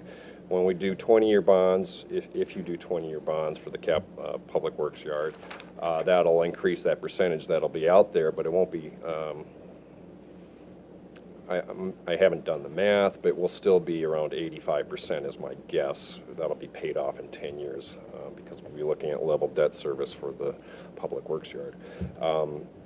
I don't anticipate at this point that it'll be detrimental. Part of the other benefits that you have is you're starting to see development occur again. And so as your tax base expands, that is what they like to see. They, being the rating agencies, like to see that your unemployment is down, your tax base is increasing, as I noted. They've noted in the report how your property values have rebounded over the last couple of years. You're back to above where you were pre-2008. Everybody's property values decreased around the state and the country. Yours are now back to where they are. You've also have been able to rebound to be over $1 billion in your equalized value in the city. Those are kind of benchmarks that they look at, and for a community your size, you have a very strong rating. Thank you. Alderperson Kittleson. Does this have to be voted on tonight? Yes. Yes, it does. Mm-hmm. We have to be locked in on the rates. Is that why? I don't know. The bids are for today's rate Yeah. only. Otherwise, we Today. risk the interest rates going up. Alderperson Engelberger. Thank you, Honor. I understand, we talked about these, you just read some figures about what we're actually borrowing for. I mean, I don't see that here. I would like to see that here. And I just looked in our last packet. I couldn't even find it in our last packet. So where is that For information? what you're borrowing for? Yeah. The list was approved back in April. It had, I understand, but where is the list? Why isn't it in the packet? That's what I don't understand. I I mean, think it was confirmed. I back understand in we're April. looking at dollars here. I thought that it was completed, and that's why we didn't include it. I mean, there's been questions about it, and, I mean, There was about $560,000 in stormwater projects, $500,000 in TIF 6 street extension, about $3.7 million in street projects for both 2017 and 18. There was about close to $1 million in land purchases for a number of purchases that have been recently moved by the council. That came to the $7.6 million. okay. And I understand that, and I'm a little frustrated that we don't have that information in front of us. What I would like to really see is what we've had in the last few years, so we can take a look at that and compare. Here's what we borrowed this year, last year, the year before, what our projections are, like we do at our CIP meetings, so we have a full picture of what we're doing. We talked about something a month ago. Now we hear some figures of what we're doing, but we don't have it in front of us. I would really like to have that kind of stuff in front of us when we're voting on this stuff. Okay, I'll make sure that You know, happens. it's kind of a, I mean, this isn't the first time we've talked about this. And I understand, Tammy, it's not you, you've only been here a short time. But we've been doing this year after year, and it gets a little frustrating. All right, thank you, Mike. Alderperson, Council President Swadley. Thank you, Honor. I certainly think it's a good point. If it's any consolation, Tammy did provide that as a handout at the last Finance Committee meeting. So the Finance Committee at least reviewed that. But the thing is, it was only 1 year. It was this year. I want to compare with the last few years, with the future years. That's an important thing when we're looking at what we're going to be borrowing as a city for years in the future. And I can believe it wasn't in this packet. We felt it was confirmed the last time we talked about it. Remember when Joe was here the last time? It's really when we talked about the detail of it. Tonight was obviously to bring back the bid package for voting. Alderperson Majewski. This agenda was put out when? Last Friday. So if you had any questions regarding this, Alder people had the opportunity to contact the city treasurer and anybody else, or any of the other staff members for whatever reason for any of these agenda items. And if they didn't, that's on them. Thank you. Further comments or questions regarding Resolution 64? We'll vote by roll call. Kittleson. No. Swadley. Aye. Boersma. Aye. Johnson. Aye. Reeves. Aye. Majewski. Aye. Engelberger. Aye. Jensen. Aye. Truul. Aye. O'Connor. Aye. Bartlett. Aye. Hirsch. Aye. Motion passes 11-1. Thank you. I'm going to ask your indulgence as we move. Thank you, Joe. Thank you. As we move forward on our agenda, I know that agenda item number 10, Resolution 68, she's been waiting for a long time this evening. Let's address that so that she can go home. Is there any? Alderperson Truul. With the council's permission, then, the Public Safety Committee brings forth resolution, you said number 10 we're looking for, right? Resolution 68, 2017, authorizing and directing the proper city officials to approve a temporary Class B retailer's license and special event license to Scotland Retirement Services. Public Safety recommends 4-0, and I would move approval. Second. There's a motion by Truul, second by Jensen. Alderperson Truul. The details are in your packet, but this is, again, part of the Artwalk. Thank you. Any comments or questions? Do you want me to explain a little bit? Sure. Okay. You waited I'm- You waited. You should tell us. I'm from the Stoughton Antique Mall. My name is Sharon Wendland, and we are partaking in the Art Walk. We're hosting 3 artists that day. And we also wanted to tie in a fundraiser for the community. I worked with Scotland Home before. I do the appraisals at their What's It Worth event that they do every year to raise funds. This year, they're trying to raise money to build coverings, I can't think of what they're called, like gazebos or something, so that if summer ever does get here, the residents can sit outside and be in the shade. So we'd like to help them out with that. We have a hospitality room there where the wine would be served. We have Wendigos, which has already volunteered to donate some wine. We have cheesers donating the cheese. And what we would do is we're designing commemorative glasses. So they would come in, they would purchase a glass, and then we've also hit up a lot of the community stores, and they're sending us coupons so that when the visitors, hopefully hundreds of them, come in the door, they'll get a glass. They'll get a bunch of coupons for the businesses downtown that can have a glass of wine, and then Cheezers is going to match up cheese that goes with whatever individual wine they pick. I do have 2 bartenders, licensed bartenders, who will volunteer their time. I also have a doorman. She's tiny, but she's tough, and she's going to make sure that no wine. He said, don't turn it into a wine walk. So her only job is going to be to stop the people at the door, clean out their glasses, and wrap them up so they can take their commemorative glass with them. 100% of the proceeds go to the Scotland Home. We're not taking anything, we're donating the glasses. We have a lot of businesses donating the items, so 100% of whatever money we take in is going to go there. Very nice. Thank you. Questions? Comments? Alderperson Boersma. Thank you, Honor. So any provisions to keep this away from kids or keep the kids away Oh, from the certainly, alcohol? that's why I have the licensed bartenders there. And we're not going to have any kids near there. It's in a separate room anyways. Okay, so it'll be separate. And we don't, it's an antique mall, we don't get a lot of kids in there anyway. Usually kids whine and cry when they have to go to the antique mall. So the bartenders are doing standard things like checking IDs. Oh, and yes, all yes. that. Okay. Thank you. Seeing no further comments, all those in favor, aye? Aye. Opposed, no? I abstain. Motion carries. Thank you. Thank you. Thank you very much. If we could extend the same courtesy to Resolution 69, which is Agenda Item 11. Alderperson Truill? Thank you, Your Honor. This also comes from the Public Safety Committee, Resolution 69-2017, authorizing and directing the proper city officials to approve a temporary Class B/Class B retailer's license and special event license to the Stoughton Opera House Friends Association. Again, Public Safety recommended this unanimously, and I would move approval. Second. Thank you. Motion by Truill, second by Jensen. Alderperson Truill? This is part of the Catfish River Music Festival, July 7th through the 9th. Thank you. And Opera House Director Bill Brem is here. I'd like to pay for it over the course of 10, no, I'm just teasing. Pretty much we're planning on putting on, it's the 4th annual festival, so we're kind of getting a rhythm for it, and plans are well underway. For those of you who have attended in the past, it's pretty much the same deal. It's going to be great.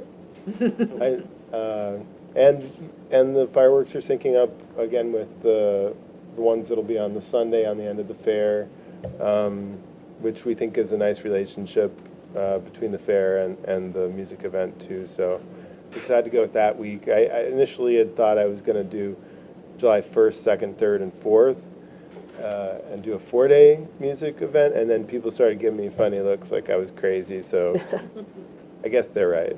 So What are the dates? it's the 7th, 8th, and 9th, so we'll probably start music about 4:30 or 5 o'clock on Friday, and just have a few people play on Friday night, and then all day on Saturday and Sunday, so. Thank you. Alderperson Johnson? I work this event every year, and I'm really surprised at where people are coming from. And just to let you know that my boyfriend takes vacation off for Catfish, and he won't even do this for me. So it's a very good event. Thank you. I'm not sure whether to say I'm sorry or thanks. Alderperson Boersma? Bill, this is a festival then. It's considered to be a festival with looking for an alcohol license for serving alcohol. Yeah, essentially the Stoughton Opera House Friends Association is, this is their primary fundraiser over the course of the year, and for those of you who aren't familiar, they're a nonprofit that's exclusively devoted to raising funds for the Opera House through a couple different avenues. One of those is immediate operational concerns that exist at the Opera House, but then another one of those, and then various projects that come up so people can designate funds that they're giving to the Stoughton Opera House Friends Association for specific fundraising goals, but then also for a long-term endowment to maintain sustainability for the Opera House, you know, going 20, 25 years in the future. So they're the ones who are selling the alcohol, and, you know, the dirty secret of neighborhood festivals in I think all states is that you know, just a big chunk of the fundraising comes from beer sales and wine sales and things like that. But the entire area is cordoned in, so. So their kids will be out, able to go in, but they'll be checked at the, and then you're going to have a perimeter gate, and you're going to do the same thing as last year, and you're going to follow best practices as recommended by the Alcohol, Culture, and Environment, and State Council, and all that. You know, a couple of years ago, I reviewed the best practices that were being used at various community festivals around. I have them here, so. The ones you're talking about. When I got into looking at best practices as far as statewide is concerned, it seems like every community has a variation on best practices. But we're going to continue the practices that we've used in previous years, And they've worked out pretty good, just from the vantage point of we haven't had any incidents whatsoever of either any kind of extreme intoxication events or anything like that. It's been a very warm and fuzzy, family-friendly event. So, and we do have guidelines for exactly what we do as far as alcohol sales go. But Well, it just seems to me that, we have best practices, and these are recommended by a number of groups that suggest that these should be the best practices for any of the festivals. And this is very irritating in some ways to me, because the problem that I see is that it's almost like we have the best practices, but we come up with our own best practices for our city. And that seems to me like changing, the 10 Commandments can change to 5 or something. Yeah. It seems to me that if we have best practices and they are recommended by various groups that... in the city or in the state? In the state, the consortiums, there's a lacrosse consortium. I'd like to at least have... The lacrosse consortium is the one actually that I actually brought to this group the year before last.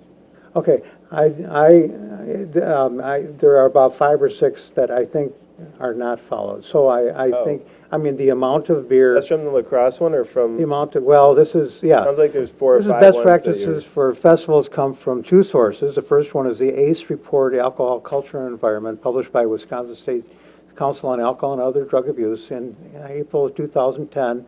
There's also a lacrosse consortium working with local changing culture of risky drinking behavior. There's involved with the University of Minnesota Alcohol Epidemiology Program. Best practices for festivals were developed. We have a best practices that is used by a number of states and a number of festivals. These are the festivals best practices that are recommended by all these groups, and I have them in hand, and I would like these to be followed. I'd like the best practices. Part of it is that you use wristbands, you have a secure perimeter, you have people monitoring who's selling. You have to have, they're recommending that you only allow 12 ounces or smaller clear cups for beer or wine. There's just a number of best practices that are meant to be applied for festivals, and these are specific to festivals. And I don't think we're following these, and I understand that the city of Stoughton is coming up with their own best practices. Yeah. However, these are best practices recommended by these number of the groups. Well, and what says that Stoughton has better best practices than these best practices? Well, and they don't, is the thing. And that's why I had to go to that same resource, which I believe is the website for, I'm spacing on the name of the group in town. Stoughton Cares? Stoughton Cares. I went to the Stoughton Cares site and ended up on links that took me to those same things that you're talking about. So I imagine you went to the Stoughton Cares site as your research source. Is that right? Well, the resource source actually comes from Tellurium. Okay, thank you. I know that I've But- got a couple, I've got, excuse me, I should Bill, wrap, I've got- but I'll just say that Yep. as far as the best practices from lacrosse, the ones that I reviewed from there, the only one that we weren't following was that we're serving 16-ounce cups instead of 12. So, Okay, we do have several folks waiting. I have Alderperson Bartlett, Majewski, Truill, O'Connor, and Engelberger. Alderperson Bartlett. I think it's a great event. I'll be supporting it, and I'm glad you guys put this on every year. And I see your point of sales. You do use wristbands. You have a nice perimeter. I think you're doing a lot of the best practices. I guess I've just asked the police chief to comment if there are any issues the last 3 years or any concerns about this. No, we've not had any issues, and quite honestly, almost all of our festivals are operating at least about 90 to 95% of the best practices that are put out by these groups. We have some variation, some discussion going on, and it is a topic that we're going to have at the upcoming Public Safety Committee meeting to establish what we believe is right for our community. And again, it's pretty much in compliance with almost everything that's on the list that is provided by these groups. Thank you. Alderperson Majewski.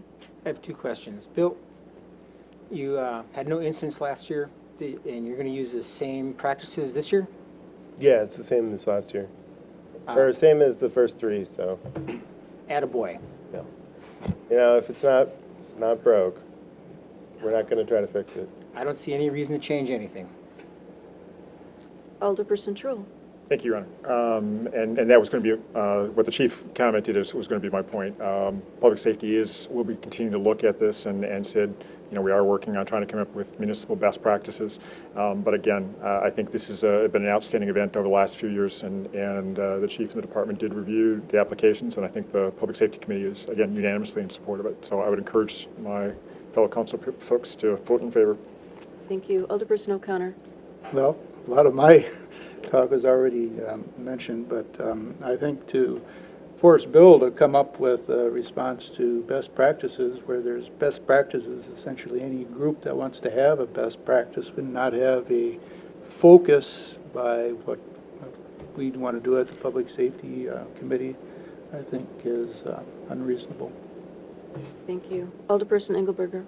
Thank you, Your Honor. I'm just going to basically say the same thing. I mean, we shouldn't be negotiating here best practices with Bill, and, we've got all these other groups. We do have a public safety committee that handles these things, and we should have a standard set of how we deal with this throughout the city, and that's it. Thank you. Further comments? Alderperson Reeves. I was just going to mention that I have also worked at the festival, and I felt very comfortable with the guidelines I was given. I was a server, and I've also worked in mental health and addictions for more years than I'd care to comment, and I'm comfortable with the guidelines and the protocol. Thank you. Council President Swadley. Thank you, Your Honor. And, one of the things, that could be considered as a council goal would be to complete our best practices. I know we've talked about it for a few years, and I do think that public safety should try to complete that this year. And I would say that some of the best practices that are on some of the sites, I feel, are just a little over the top. I mean, some of them will say that you can only purchase one glass of beer at a time. Well, how practical is that if you're there as a couple and you're going to make 2 trips into the area to get 2 beers? It's just not practical. So I think that public safety has an opportunity to look at all the various forms of best practices and figure out what works best for Stoughton, and I hope they'll complete that this year. Thank you. Okay. All those in favor of approving Resolution 69, 2017, aye. Aye. Opposed, no. No. That motion carries. Thanks. Thanks, Bill. Ask your indulgence one more time, Alderperson Truill, and address Resolution 70 of 2017. Gary Becker is here for that item. Thank you, Your Honor. The Redevelopment Authority brings forth Resolution 70-2017, authorizing and directing the proper city officials to initiate the planned development process for properties located between 4th Street and 8th Street and south of East South Street to the Hara River in Stoughton, Wisconsin, excluding single-family residential along East South Street and 7th Street. And the Plan Commission recommends that we move forward with this, and I would move accordingly. Move approval. Thank you. There's a motion by Truill. Is there a second? Second. Second by Hirsch. Alderperson Truill. Thank you, Your Honor. At our Redevelopment Authority meeting last week, it was brought up again. We've talked a little bit about, you've heard about the possibility of Elvenstead and about the Stoughton Trailer Warehouse that's located on 8th. Again, the picture is up on the screen. There was some inconsistency between our request for proposals and our redevelopment plan that the Redevelopment Authority has put forth. And the inconsistency really ended up being that the master development proposal called for between 4th and 7th, where again our overall plan is from 4th to 8th. And so at the last meeting, we recommended that we move forward with that process to give us an opportunity to take a look at the entire development. And Gary Becker is here. If folks have questions, or if Gary, you want to make any other comments? Yeah, I get a shock every time I touch that. We feel that this is the appropriate time to initiate a plan development rezone of this property. That was the intent all along, for this to be a planned development district. Last year, the property was rezoned for the Milfab portion, or the Milfab highway trailer portion of the site, was rezoned to multifamily residential, and that was intended to be a temporary rezoning. The final rezoning was always intended to be planned development district. We feel this is the appropriate time to start the process. We realize there will be a lot of issues that need to be discussed and resolved, so we feel that this process will take some time, and we'd like to start it now. The city's ordinances provide 3 ways of initiating a planned development district. The property owner can do so by submitting a concept plan. The Plan Commission can recommend it, or the City Council can initiate it directly, and that's what we're requesting the Council to do. Thank you. Comments or questions? Alderperson Johnson. Hi, sorry, Your Honor. I guess I'm kind of confused on what we are doing as far as rezoning, and it's saying excluding single-family homes? We're not rezoning this evening, but Gary, you can speak to that, please. Yes, that's correct. The single-family homes will not be rezoned, so they're excluded from the rezoning request. Yeah. It's only the properties, it's hard to see the black line on the map, but it's Further the clarification. former industrial properties. Got it. And we're not asking to rezone tonight, we're simply asking to start the process. Okay. Alderperson Truill. And just as a clarification, again, when we had, before we had full control of the MilFab property, I think there were a number of folks that were concerned. We were concerned about what may or may not go back into that building, and as a result, we also started talking about our overall development plan, and that's when we did bring forth the rezoning at that time to the MR24 designation. And so again, now, as Gary mentioned, we're at a point where we're going to be able to look at a full overall plan development, and so that's the process we'd like to go forward with. Thank you. Alderperson Bartlett. So I would just ask, what's the process after this? Does this go to the Planning Commission? Is that where the next steps after this? Yeah, actually, it's quite a long process, so the next step will be a pre-application meeting with the Plan Commission that we hope to do on June 16th. Is that right, Rodney? The date doesn't matter, but at the June Plan Commission meeting. So once and for that, we don't need to prepare anything. We just go in and talk to the Plan Commission about the intent. We've got a charrette coming up on June 9th, 10th, and 11th. After that charrette is completed, we'll have enough input from the community for the developer to prepare a concept plan. That concept plan will go to the Plan Commission for review and approval, hopefully. Once the concept plan is done, the next step is a general development plan.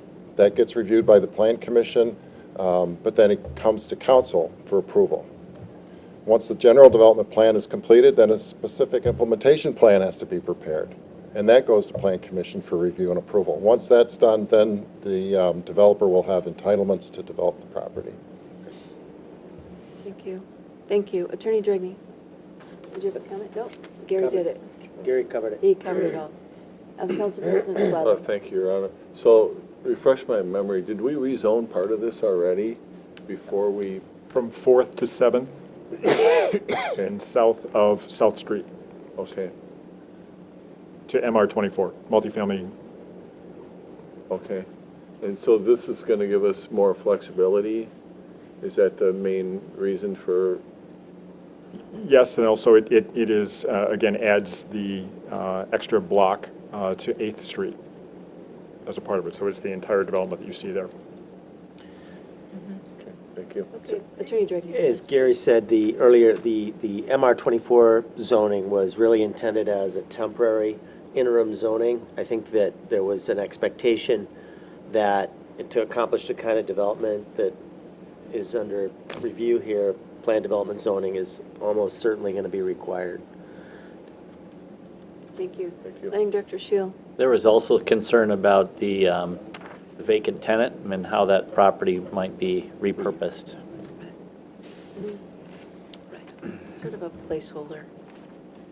Further comments or questions? Okay, all those in favor of approving Resolution 70 of 2017, which initiates this process, aye? Aye. Opposed, no? That motion carries. Thank you, Gary. So now we'll take a step backwards and move to Resolution 65, which is under New Business, Agenda Item 7.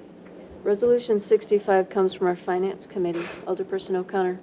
Thank you, Mayor. Resolution 65, 2017, authorizing and directing the proper city officials to approve this resolution urging the governor and the legislature to pass legislation to protect homeowners and Main Street businesses from having even more of the property tax burden shifted to them. Finance Committee recommended approval 4-0, and I move approval. There's a motion by O'Connor. Is there a second? Second. Second. This effort is spearheaded by the League of Municipalities to enact dark store legislation where primarily big box stores are having their property taxes compared to stores that are vacant. And it causes a tax shift onto other property owners of the city. Thank you. There are a couple of Representative Rob Brooks and Senator Strobel, along with Senator Roth, are co-sponsoring this bill as it moves forward into the Assembly.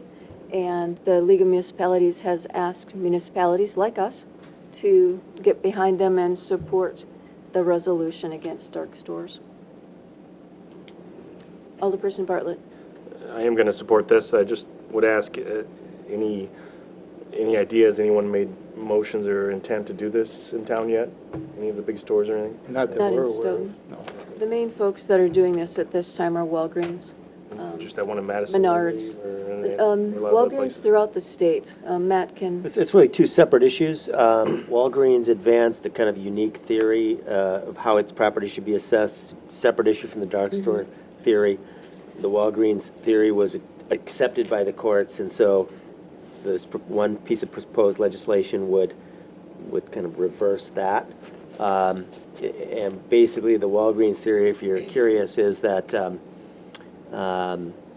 it claims that it pays above market rent for its buildings, and that you can't look at what it's paying for rent in value in the property. So that's the Walgreens issue. That's a real live issue all over the state. The dark store theory has not really emerged in Wisconsin yet. It's been advanced in Michigan, in Indiana. This is kind of a proactive measure in Wisconsin to try and prevent it from becoming a problem in Wisconsin. And the description of the dark store theory by Alderperson O'Connor was generally right on. thank you. Comments or questions? Alderperson Engelberger. Thank you, Your Honor. Is there a bill pending on this? There is. And It is who are the sponsors? Representative Rob Brooks, Senator Strobel, and Senator Roth. It's LRB 0373. I think they have a broader range of sponsors than So, I that. mean, is it a At this point, bipartisan yeah. bill, or is it not a bipartisan bill? That's what I'm It's wondering. a I what? couldn't find anything about it. My understanding is that there's bipartisan support for it. Yeah, the latest email I got The- from the league I today didn't guarantee you, speak to that. some of the legislation I've seen come out since 1910, or since 2010, from this legislature, I would be hesitant to support anything that they do. So, Well, again, just to hit on the dark store issue, so the concern is that that stores are claiming that when even though they're a going concern, this would be a commercial property, and they've got a business that's operating, this dark store theory, again, it hasn't emerged yet in Wisconsin, is that the argument is that their building really should be valued as if it were no different from a vacant, empty building that isn't operating, because if they were to place the building on the market and try and sell it, that's how you'd have to value it. And if courts in Wisconsin accept that approach, then that would have a significant impact on reducing the assessed value of commercial properties in the state, and would shift the tax burden further from commercial properties to residential properties. So that's the issue, and that's what the legislation seeks to prevent. Thank you. Alderperson Johnson. Hi, thank you. I'm going to support this. I do know a little bit about this bill. They're just trying to get around the businesses that are successful from paying their due taxes for the properties that they do have. And they also are trying to reduce the value of their buildings also. And there was an example, I don't know if it was in the state or out of state, but they wanted to have their tax liability reduced to, let's say, 6 million, and then just a little bit after, they got like 12 million or 9 million for their property. So I think this is really good for the average taxpayer. So I'm going to support it and think it's great. According to the resolution by the league, it talks about Walgreens and CVS stores in Wisconsin, arguing that communities across the state that assess value of their property for property tax purposes should be less than half of their actual sale prices on the open market. So it is soon, if not already, in Wisconsin. They're already there. They're listed. Knock on wood, not here. And this is real wood, so Alderperson Kittleson. It's kind of interesting. I mean, we were discussing this a while ago about some people that were coming here. And now all of a sudden this rears its head, and they're the cause of it. They're the cause of these empty stores, possibly. And now they're trying to get valuation out of that by having to come back to themselves. Well, so far it's rather yeah. interesting. So I think this is probably something that the council should think about Should absolutely support, in my when we opinion. start supporting other people to come in here. I mean, this is possibilities that we should really keep abreast on. Absolutely. That's why it's important to keep attuned to what's happening in the legislature. Further comments? All those in favor of, to get the right resolution here, Resolution 65 of 2017, aye. Aye. Opposed, no. That motion carries. Resolution 66 of 2017 comes from our Finance Committee this evening. Alderperson O'Connor. Thank you, Mayor. Resolution 66, 2017, resolution authorizing the 2017 Section 5310 subrecipient agreement between the City of Madison and the City of Stoughton related to the grant to purchase 2 minivans for the shared taxi service.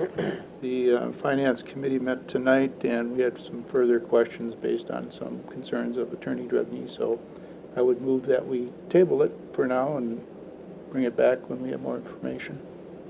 So Second. motion to table, second by Truul.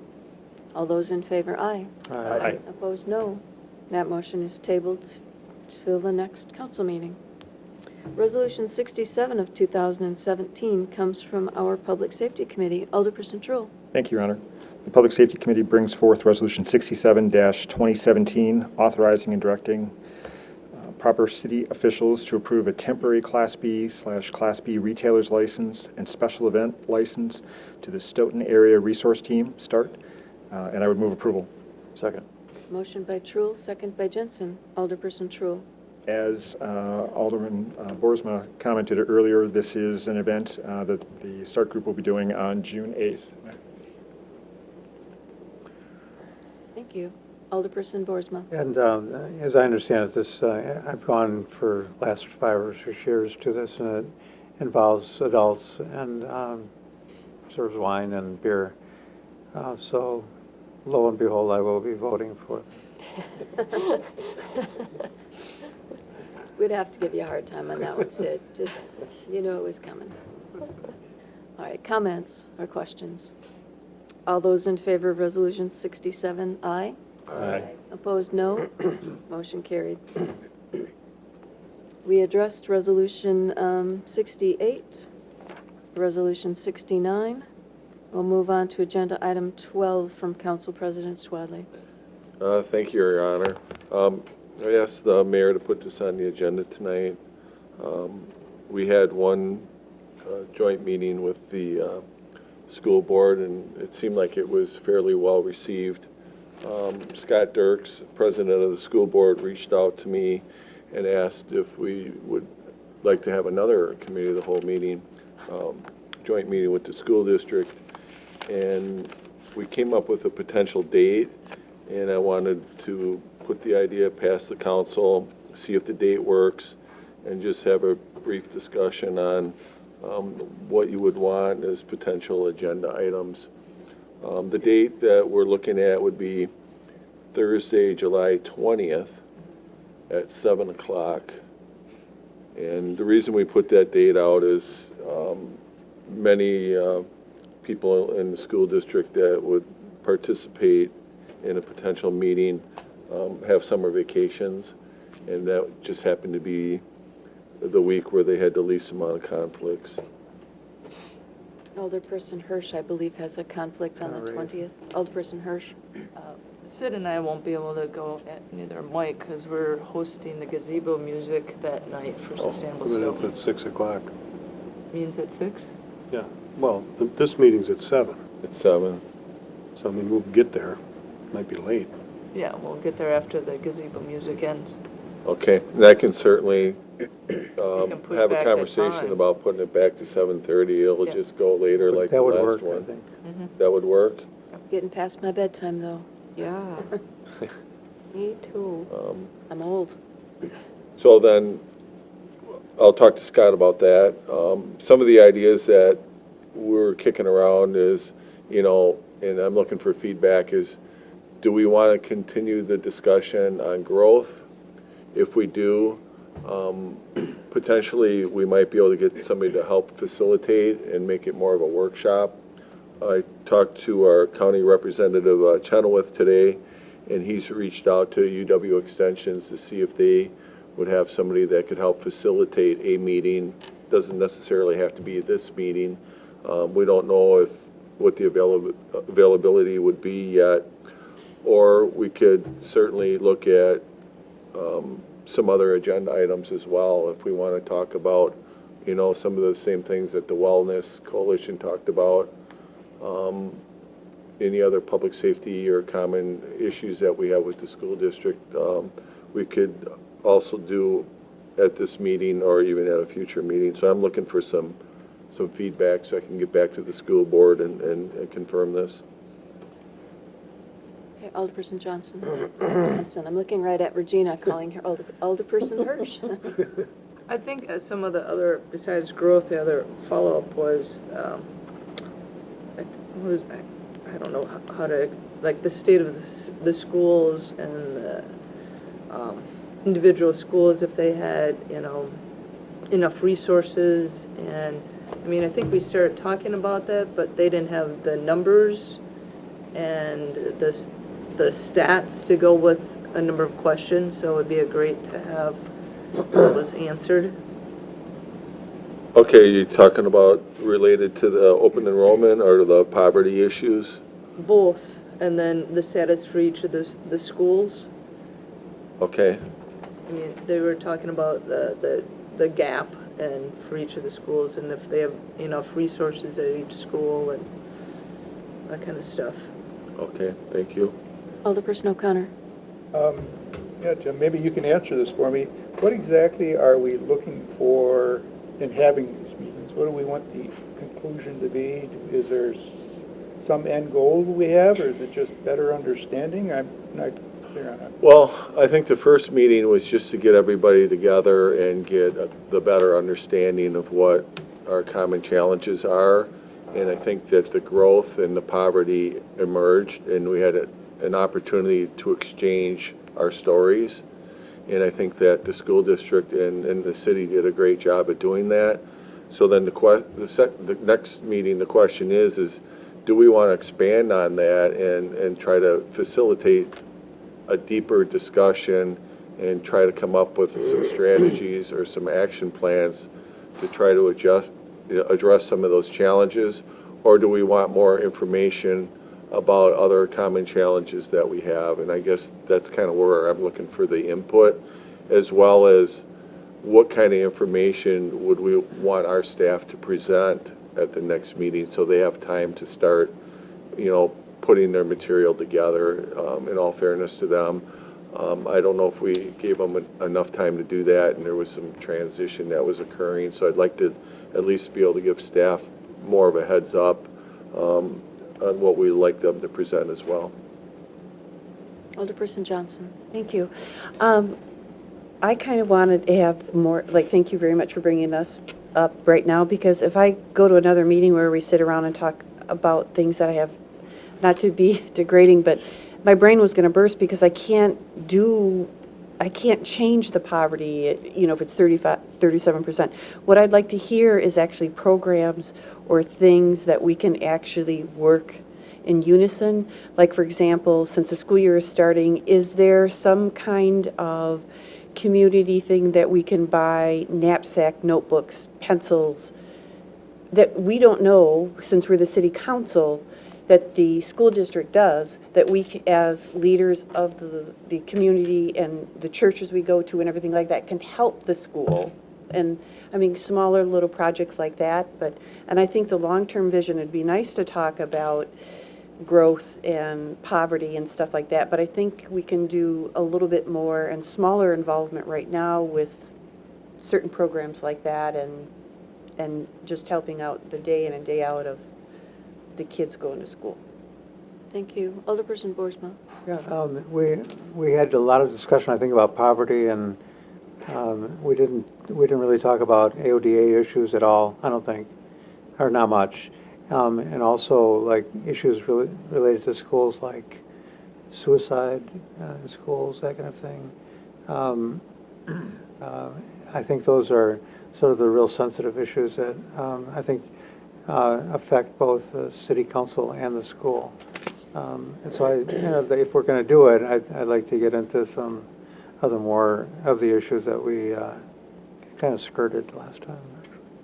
Okay, thank you. Thank you. Alderperson Engelberger. Thank you, Your Honor. I think we do need to come to some outcomes or some recommendations on whatever subjects we talk about with the school board. And I think we need to limit those to items that we can have an effect on. Not have a real broad bunch of items at a meeting, but specific items, and then deal with those, get some recommendations. Basically, how can we make this community better? That's what we're looking at. And, not only us, but how can the school board make things better also? I think it's. So I think there's a lot of things we can do that can go towards that, but we do have to come out with some actual recommendations once we have these meetings. Thank you. I have Alderperson Jensen, Kittleson, and then Boersma. Thank you, Your Honor.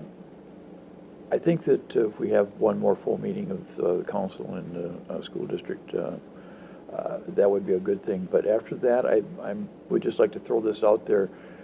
Would we'd like to consider having a smaller group, an ad hoc committee between the two, to go into more depth, like Tass was saying, to go into more depth about things, and to come back with suggestions to the committee, to the council, the full council, and they could go back to their group and with any suggestions that come up. I just think that if it's a little bit more of an intimate group, that you might be able to accomplish more. Thank you. Alderperson Kittleson. The only thing I want to add to that, it's fine that we have a meeting with the school and we talk about poverty and so forth, but we have to figure out a way as a council and a community to help these kids during the summertime when the school isn't in. So that's probably one of our biggest things that we have to work with the school district on. How do we help the children when the school's not in session? Have you heard about the school lunch program or the summer lunch program? I mean, that would be a good thing to learn about. That's a new program we're working on collectively with the school district. So that's an interesting program. I can take 5 seconds and tell you that that's a program begun by Anne Marie Oakland, and she is working with Covenant Lutheran Church and working with, she brought together the schools and my office as well as the Stoughton Food Pantry to talk about how are these kids eating lunches in the summertime. How do we get them food? If they're eating reduced lunches in the morning and at lunch at school, what are they doing in the summertime? So this is a program to get food out to them during lunchtime. Last I had heard, it started out being 2 to 3 days a week, and now I think she's working at all 5 days a week. So I can certainly give you more as that moves forward. It's still in its infancy yet. Then we also have to consider how do they get there. They're doing it You're just feeding right into all the questions I can answer. They're doing it at the different grade schools, as well as the last meeting that I was not able to attend. They talked about having like mobile food pantry vans that would go out to a couple of the more remote areas. So yeah, they're working through a lot of those things. Still, again, infancy area, but moving quickly. That's the hard part is Summer's coming soon. transportation to and from. Yep. Well, there's no way to get the kids to the schools particularly. That's more complicated than getting the food to them. So that's what they're looking at. Alderperson Boersma. Okay, yeah, there's just, I think this kind of thing helps raise our awareness, and it helps raise awareness of school personnel too. And like one of the issues is, when do you spray chemicals on parks and that kind of thing? When do you spray them on athletic fields? Those kind of issues I think are raised. I think right now the HATS committee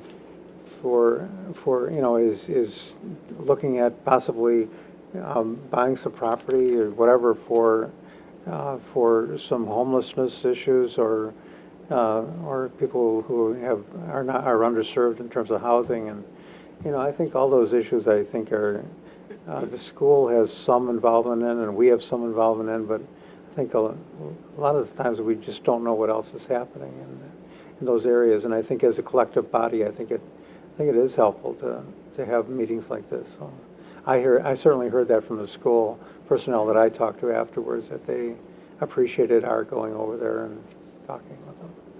Thank you. Alderperson Bartlett. I'm sorry, Alderperson I think Reeves. Alderperson Reeves was first. Reeves and then Bartlett. Yeah, I'm not quite sure the forum. I know one of the things that is of interest to me is just working together on when we make a decision and when they make a decision, what impact it may have, and when we need to ask them their ideas. And if we're doing something here, what effect is it going to have on the school system? And I don't know what the best means is, but I certainly want to continue that dialogue. At this point, I don't even know what I don't know sometimes. For instance, when we talked about, what sort of housing we want to put where, just making sure that we're reaching out to school personnel. I always want to ask experts that know more than me when I make a decision. So I guess I just would like to give some more thought and hope you all will too. I don't know if a gigantic group just meeting and chatting is necessarily going to be productive, but whatever we can do to continue that dialogue so we understand from both points of view the decisions that we make are going to affect the others. So that's kind of where I'm at with it. Thank you. Alderperson Bartlett. I agree with Alderperson Jensen and Reeves. I think we should do a smaller group if they're open to that, so they can have some concrete goals. With the two large groups, we tend to get off track and run over time pretty quickly as it runs out. I'd like to hear, after we heard from the Wellness Coalition, a little more about the challenges they're facing with drugs, alcohol, discipline issues, and possibly hear from the police force and the school resource officer. Are they being overwhelmed? Do they have enough resources to control some of these issues? I'd just like to add those if we could at some point. All right, thank you. Further comments that you'd like to share with Council President Swadley? All right, Well, thank you for the feedback, and I'll connect with the district, see if that date works. If not, I'll come back with another date, and then I'll begin the discussion of trying to have some future meetings with a smaller group. And then if that's something that they think they'd like to pursue with us, I'll certainly be back asking for volunteers. So, and I know everybody already has a lot on their plate, so hopefully we can, make some things happen here. That's the goal here. The goal isn't to go there and listen to each other talk. The goal is to get information, and as Lisa said, is to get back as a group and make some decisions, like Mike said, and make the community better. I mean, that's what we're all elected to do. So, and I think there's enough common challenges. We just need to dial in which ones it really makes sense for us to try to tackle. thank you. We'll move on to Resolution 71 of 2017. This comes from Finance this evening. Alderperson O'Connor. Thank you, Mayor. Resolution 71, 2017, to approve the proposal for architectural consulting services to determine the structural integrity of the Stoughton Highway Trailer Building. Redevelopment Authority recommends 7-0. Finance Committee met tonight, also recommends unanimously approval. I so move. Motion by O'Connor. Is there a second? I'll second. Second by Jensen. Alderperson O'Connor. There's been concern about the structural integrity of the highway building, and this allows Insight Consulting Architect to go in there and determine what concerns they have and come up with some recommendations on what we can do about it. Thank you. Alderperson Truul. Thank you, Your Honor. Just as a matter of clarification, this item did come to the Redevelopment Authority last week. It was felt that it wasn't posted appropriately, and so the committee did not have a sense of information on this, and so our actual motion was to refer it to Finance. We did not approve it, in part because it was also a funding request, and we didn't really know where the funds had been planned to come from. So just as a clarification, the RDA recommended that it be sent to Finance, but we did not approve it. Thank you for the clarification. Alderperson Johnson. Hi, thank you, Your Honor. Okay, now, so is this the building that we're tearing down? No. It is the building. Go ahead, Scott, you probably know more than I do. Yep. Alderperson Truul. We heard about a couple different things this evening. When Gary was here, we were talking about the Milfab property and basically the old manufacturing building, a couple buildings that are there. Those are the ones that we're moving forward with we currently are tearing down. Okay.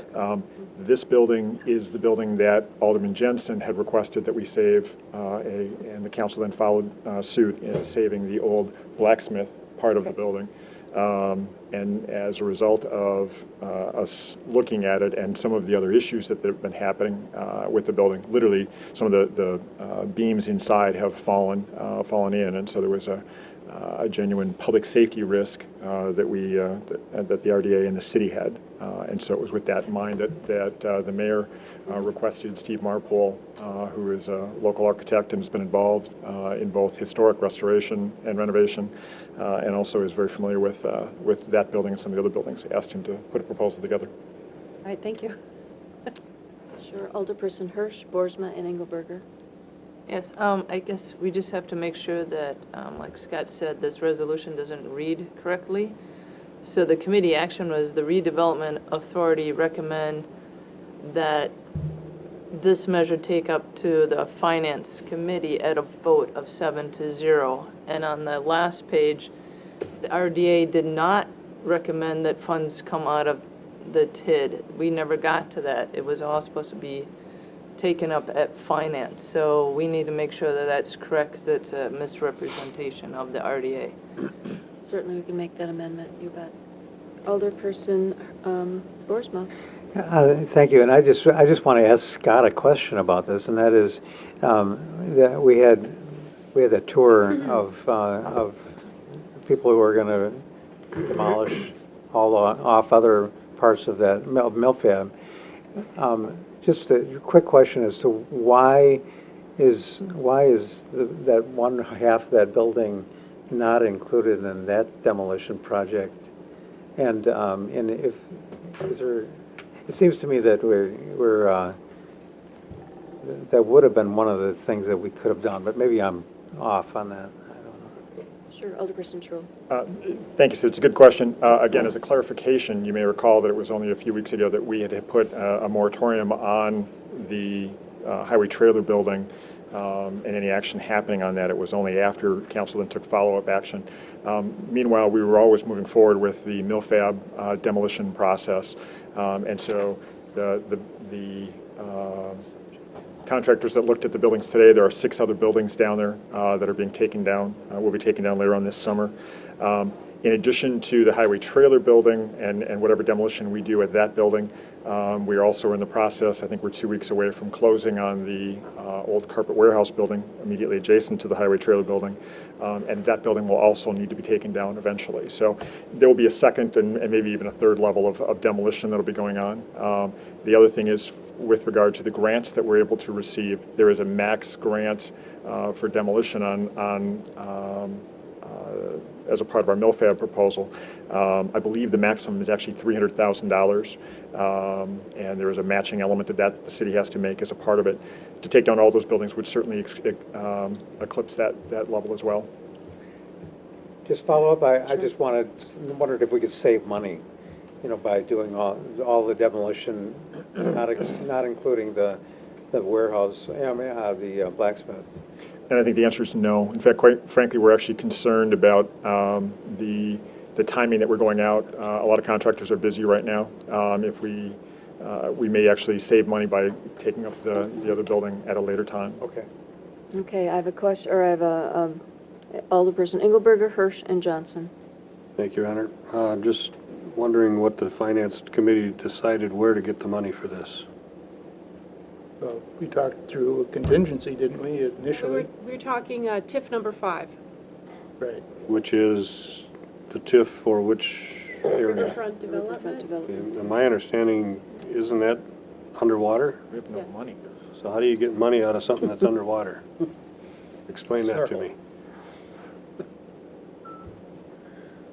They always are to begin before you start your redevelopment. I mean, how do you get the money? Well, you The city tax usually for it loans. until the increment kicks in.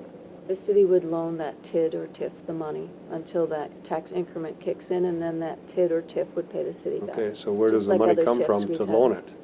I mean, am I going in the right direction? Yeah, I mean, again, I assume Well- that Well, right it's now the it has to come. It's the same place that the money came from to purchase the buildings, right? Not The correct, TIF, no. it's a TIF Not- loan. Actually, well, I mean, again, from that standpoint, the purchasing of the buildings will end up being part of our borrowing package. I guess I assumed. Is this in the borrowing package? I don't know. This is I'm not. asking. I didn't think it was. No. Well, my request, let's back up then. The request that I had came from our public safety folks, the police department, the fire department, the building inspection department, and others having concerns about the big red brick building is what I'm going to call it, the big red brick building. As the spring rains and winds came, it appeared to be things that were coming off from that building, and concern was landing on the sidewalk or landing in 4th Street itself. The concern was, let's monitor this and make sure that that building is stable. How will we know that it's stable? Well, If I could finish, as we moved forward, and as the RDA talked about taking the building down and the moratorium was placed on the building, additionally, those concerns came back to me saying, we need to know that the building is going to be able to stand on its own, that its integrity, its structural integrity is there.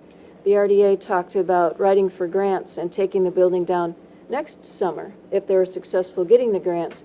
So I said, representing our public safety departments, we need to know that it's going to stand safely until next summer. I have no objection to leaving it till next summer if it's going to stand, but if it's going to fall or if it may cause a hazard, we need to know that, and that might force our hand a little bit. And I understand We don't know that yet. Mhm. But that's not the Yeah. question. The question is, where's the money coming from? And what was actually brought up at the RDA was that the mayor has a pot of money someplace for safety reasons, and I'm wondering where that pot of money is or what it is. Me too. Can somebody explain that? Me too, because I don't have Maybe any. it was a misquote at the RDA, I don't know, but I'd like to have some that cash. was what was brought up. Well, my question is who the hell brought it up, because they didn't know what they're talking about. Well- And it's called contingency. There's also a provision in the purchasing policy that an emergency situation, that the mayor and I think it's the mayor and the finance director can instruct department heads to do what they need to protect the health and safety of the community. There is no discretionary funds. Doesn't exist. And I've been trying to look for some type of level of purchasing authority. Nothing is mentioned. So Okay, at this so- point, my assumption, and it's dangerous to have an assumption at 9:30 at night, but my assumption would be it comes from contingency. Well, I would make a that a motion fair that that's the assumption? case. Alderperson Truill. And having said that, I think that was part of the discussion that the RDA had, why we didn't feel comfortable. We didn't know where the funds were coming from. We weren't a part of it. But I think from a practical standpoint, I think the direct answer is it comes out of contingency. Having said that, these are legitimate costs that can go back to the project. And so I would expect that ultimately this would be another loan from the city to to the TIF, for this project, and hopefully we collect it later. And that's what I was trying to say. Obviously, I didn't say that well, but thank you for saying it better. Alderperson Reeves. Having listened to the architect, and correct me for those of you that were there if I'm wrong, but I think there's a liability issue for the city. The insurance, company is going to have questions for us about, can you keep this building standing, and are we going to even continue to insure you, and is this going to fall on the kid playing basketball? And we can't answer those questions unless we have the study. So I think that, we really need that information. I think the question about where the money's coming is valid, but I think in terms of the study, we need it so we know whether or not we can hang on to that and how long. So that's my understanding, having I heard need the to take architect. a step back. I apologize. I missed Alderperson Hirsch, and Alderperson Johnson had something to say. Not anymore. Not anymore. Okay, Alderperson Johnson. Thank you, Your Honor. This is an offshoot that when we do demo this, can we communicate with the people? Can we send them a letter, or, because what's going to happen is that when these buildings are going to come down, people are going to be like, I didn't know anything about this, and, if we can just put it out there many places, many times. Absolutely. Thank you. Alderperson Truill. And I think it is important I would encourage folks to go ahead and vote for this. It is important to do this. I had the opportunity today while walking around down and walking through the other buildings that are part of the MilFab complex to talk to Steve Kittleson, our building inspector, and he's one of the ones who pointed out to me some of the rapid degeneration that's happened in this building. Again, not to waste a lot of your time, but just as a frame of reference, when we agreed to purchase this building 7 years ago, it was at a point where Stoughton Trailers was on the verge of starting to take it down. We actually convinced them that there might be better opportunities if the city got involved and if we were able to get full control. So 7 years ago, that was the last time I was actually in the building. It was not in great state. You had to sign your life away to basically even go into the building because Stoughton Trailers were concerned about the status of the building. And what we have seen and what Mr. Marpole had indicated, he's flown a drone around the building. Some of the pictures are here.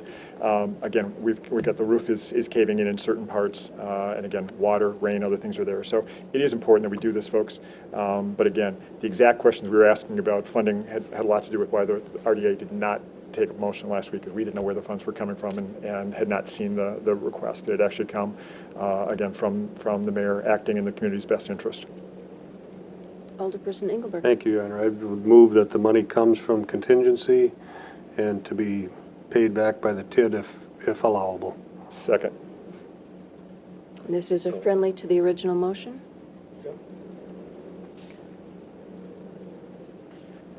Further comments? Alderperson Jensen. Just a quick comment. I was at the RDA meeting, and there was one thing that the consultant said that really stuck with me, and he was questioned, can we fix the roof? Okay, there's holes in that roof. And he said that ship sailed. That there would be nobody that would even want to go up there and try and do that. So it is imperative that this is taken care of. Okay, so Tammy's going to help me with the motion since we've amended it via a friendly amendment. The motion by Engelberger to approve funds to come from the contingency fund and paid back by the TID if allowable, seconded by Truill. So that is our amendment, and then we'll go back to the original motion. Alderperson Hirsch, thank you. Well, I mean, when she's done with. Okay. I so just had a that's comment to respond to Greg's comment. Okay. Do you want to vote on this amendment first, or would you like to comment? Okay, so the amendment to Resolution 71, as Tammy just stated, if we're all clear on that. Did you read it one more time?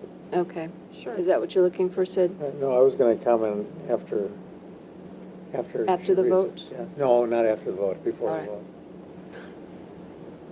Motion by Engelberger to approve with funds to come from the contingency fund and paid back by the TID if allowable. Second by Truul.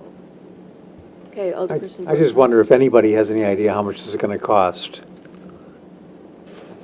From the contingency fund, how much we're going to be spending. $8,600. I think it's around $8,768. And is that all, you think? first phase. I That's the mean, first that's all, phase. that's all we're authorizing her to spend. That's the first phase. Yep, Okay. that's the first phase. Yep. Okay, all those in favor of the amendment? Aye. Aye. Opposed, no? That motion carries. We'll go back to the original motion, which is a motion by O'Connor, second by Jensen, to approve Resolution 71, 2017, which approves the proposal for architectural consulting services to determine the structural integrity of the Stoughton Highway Trailer Building at a cost of $8,768. All those As amended. Changes As amended. as amended? Yeah. As amended, yes, thank you. All those in favor, aye? Aye. Opposed, no? Motion carries.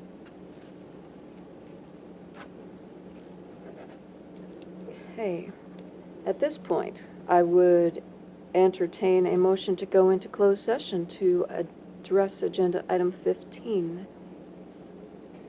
Yeah. Can we have a 5-minute break? Certainly. Need the motion. We will be back at 9:35. Make the motion.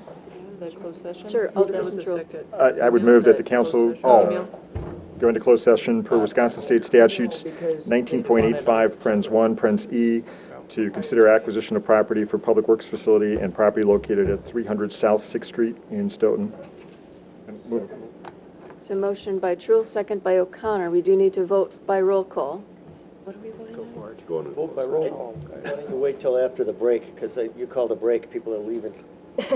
Anyway, we've got enough people. No, we got them. They're here. Oh, okay. I didn't leave too far. Hirsch. Aye. Kittleson. Aye. Swadley. Aye. Boersma. Aye. Johnson. Aye. Reeves. Aye. Mayuski. Aye. Engelberger. Jensen. Aye. Truul. Aye. O'Connor. Aye. Bartlett. Aye. Passes 12-0. Thank you. Sorry. He's my- laughing.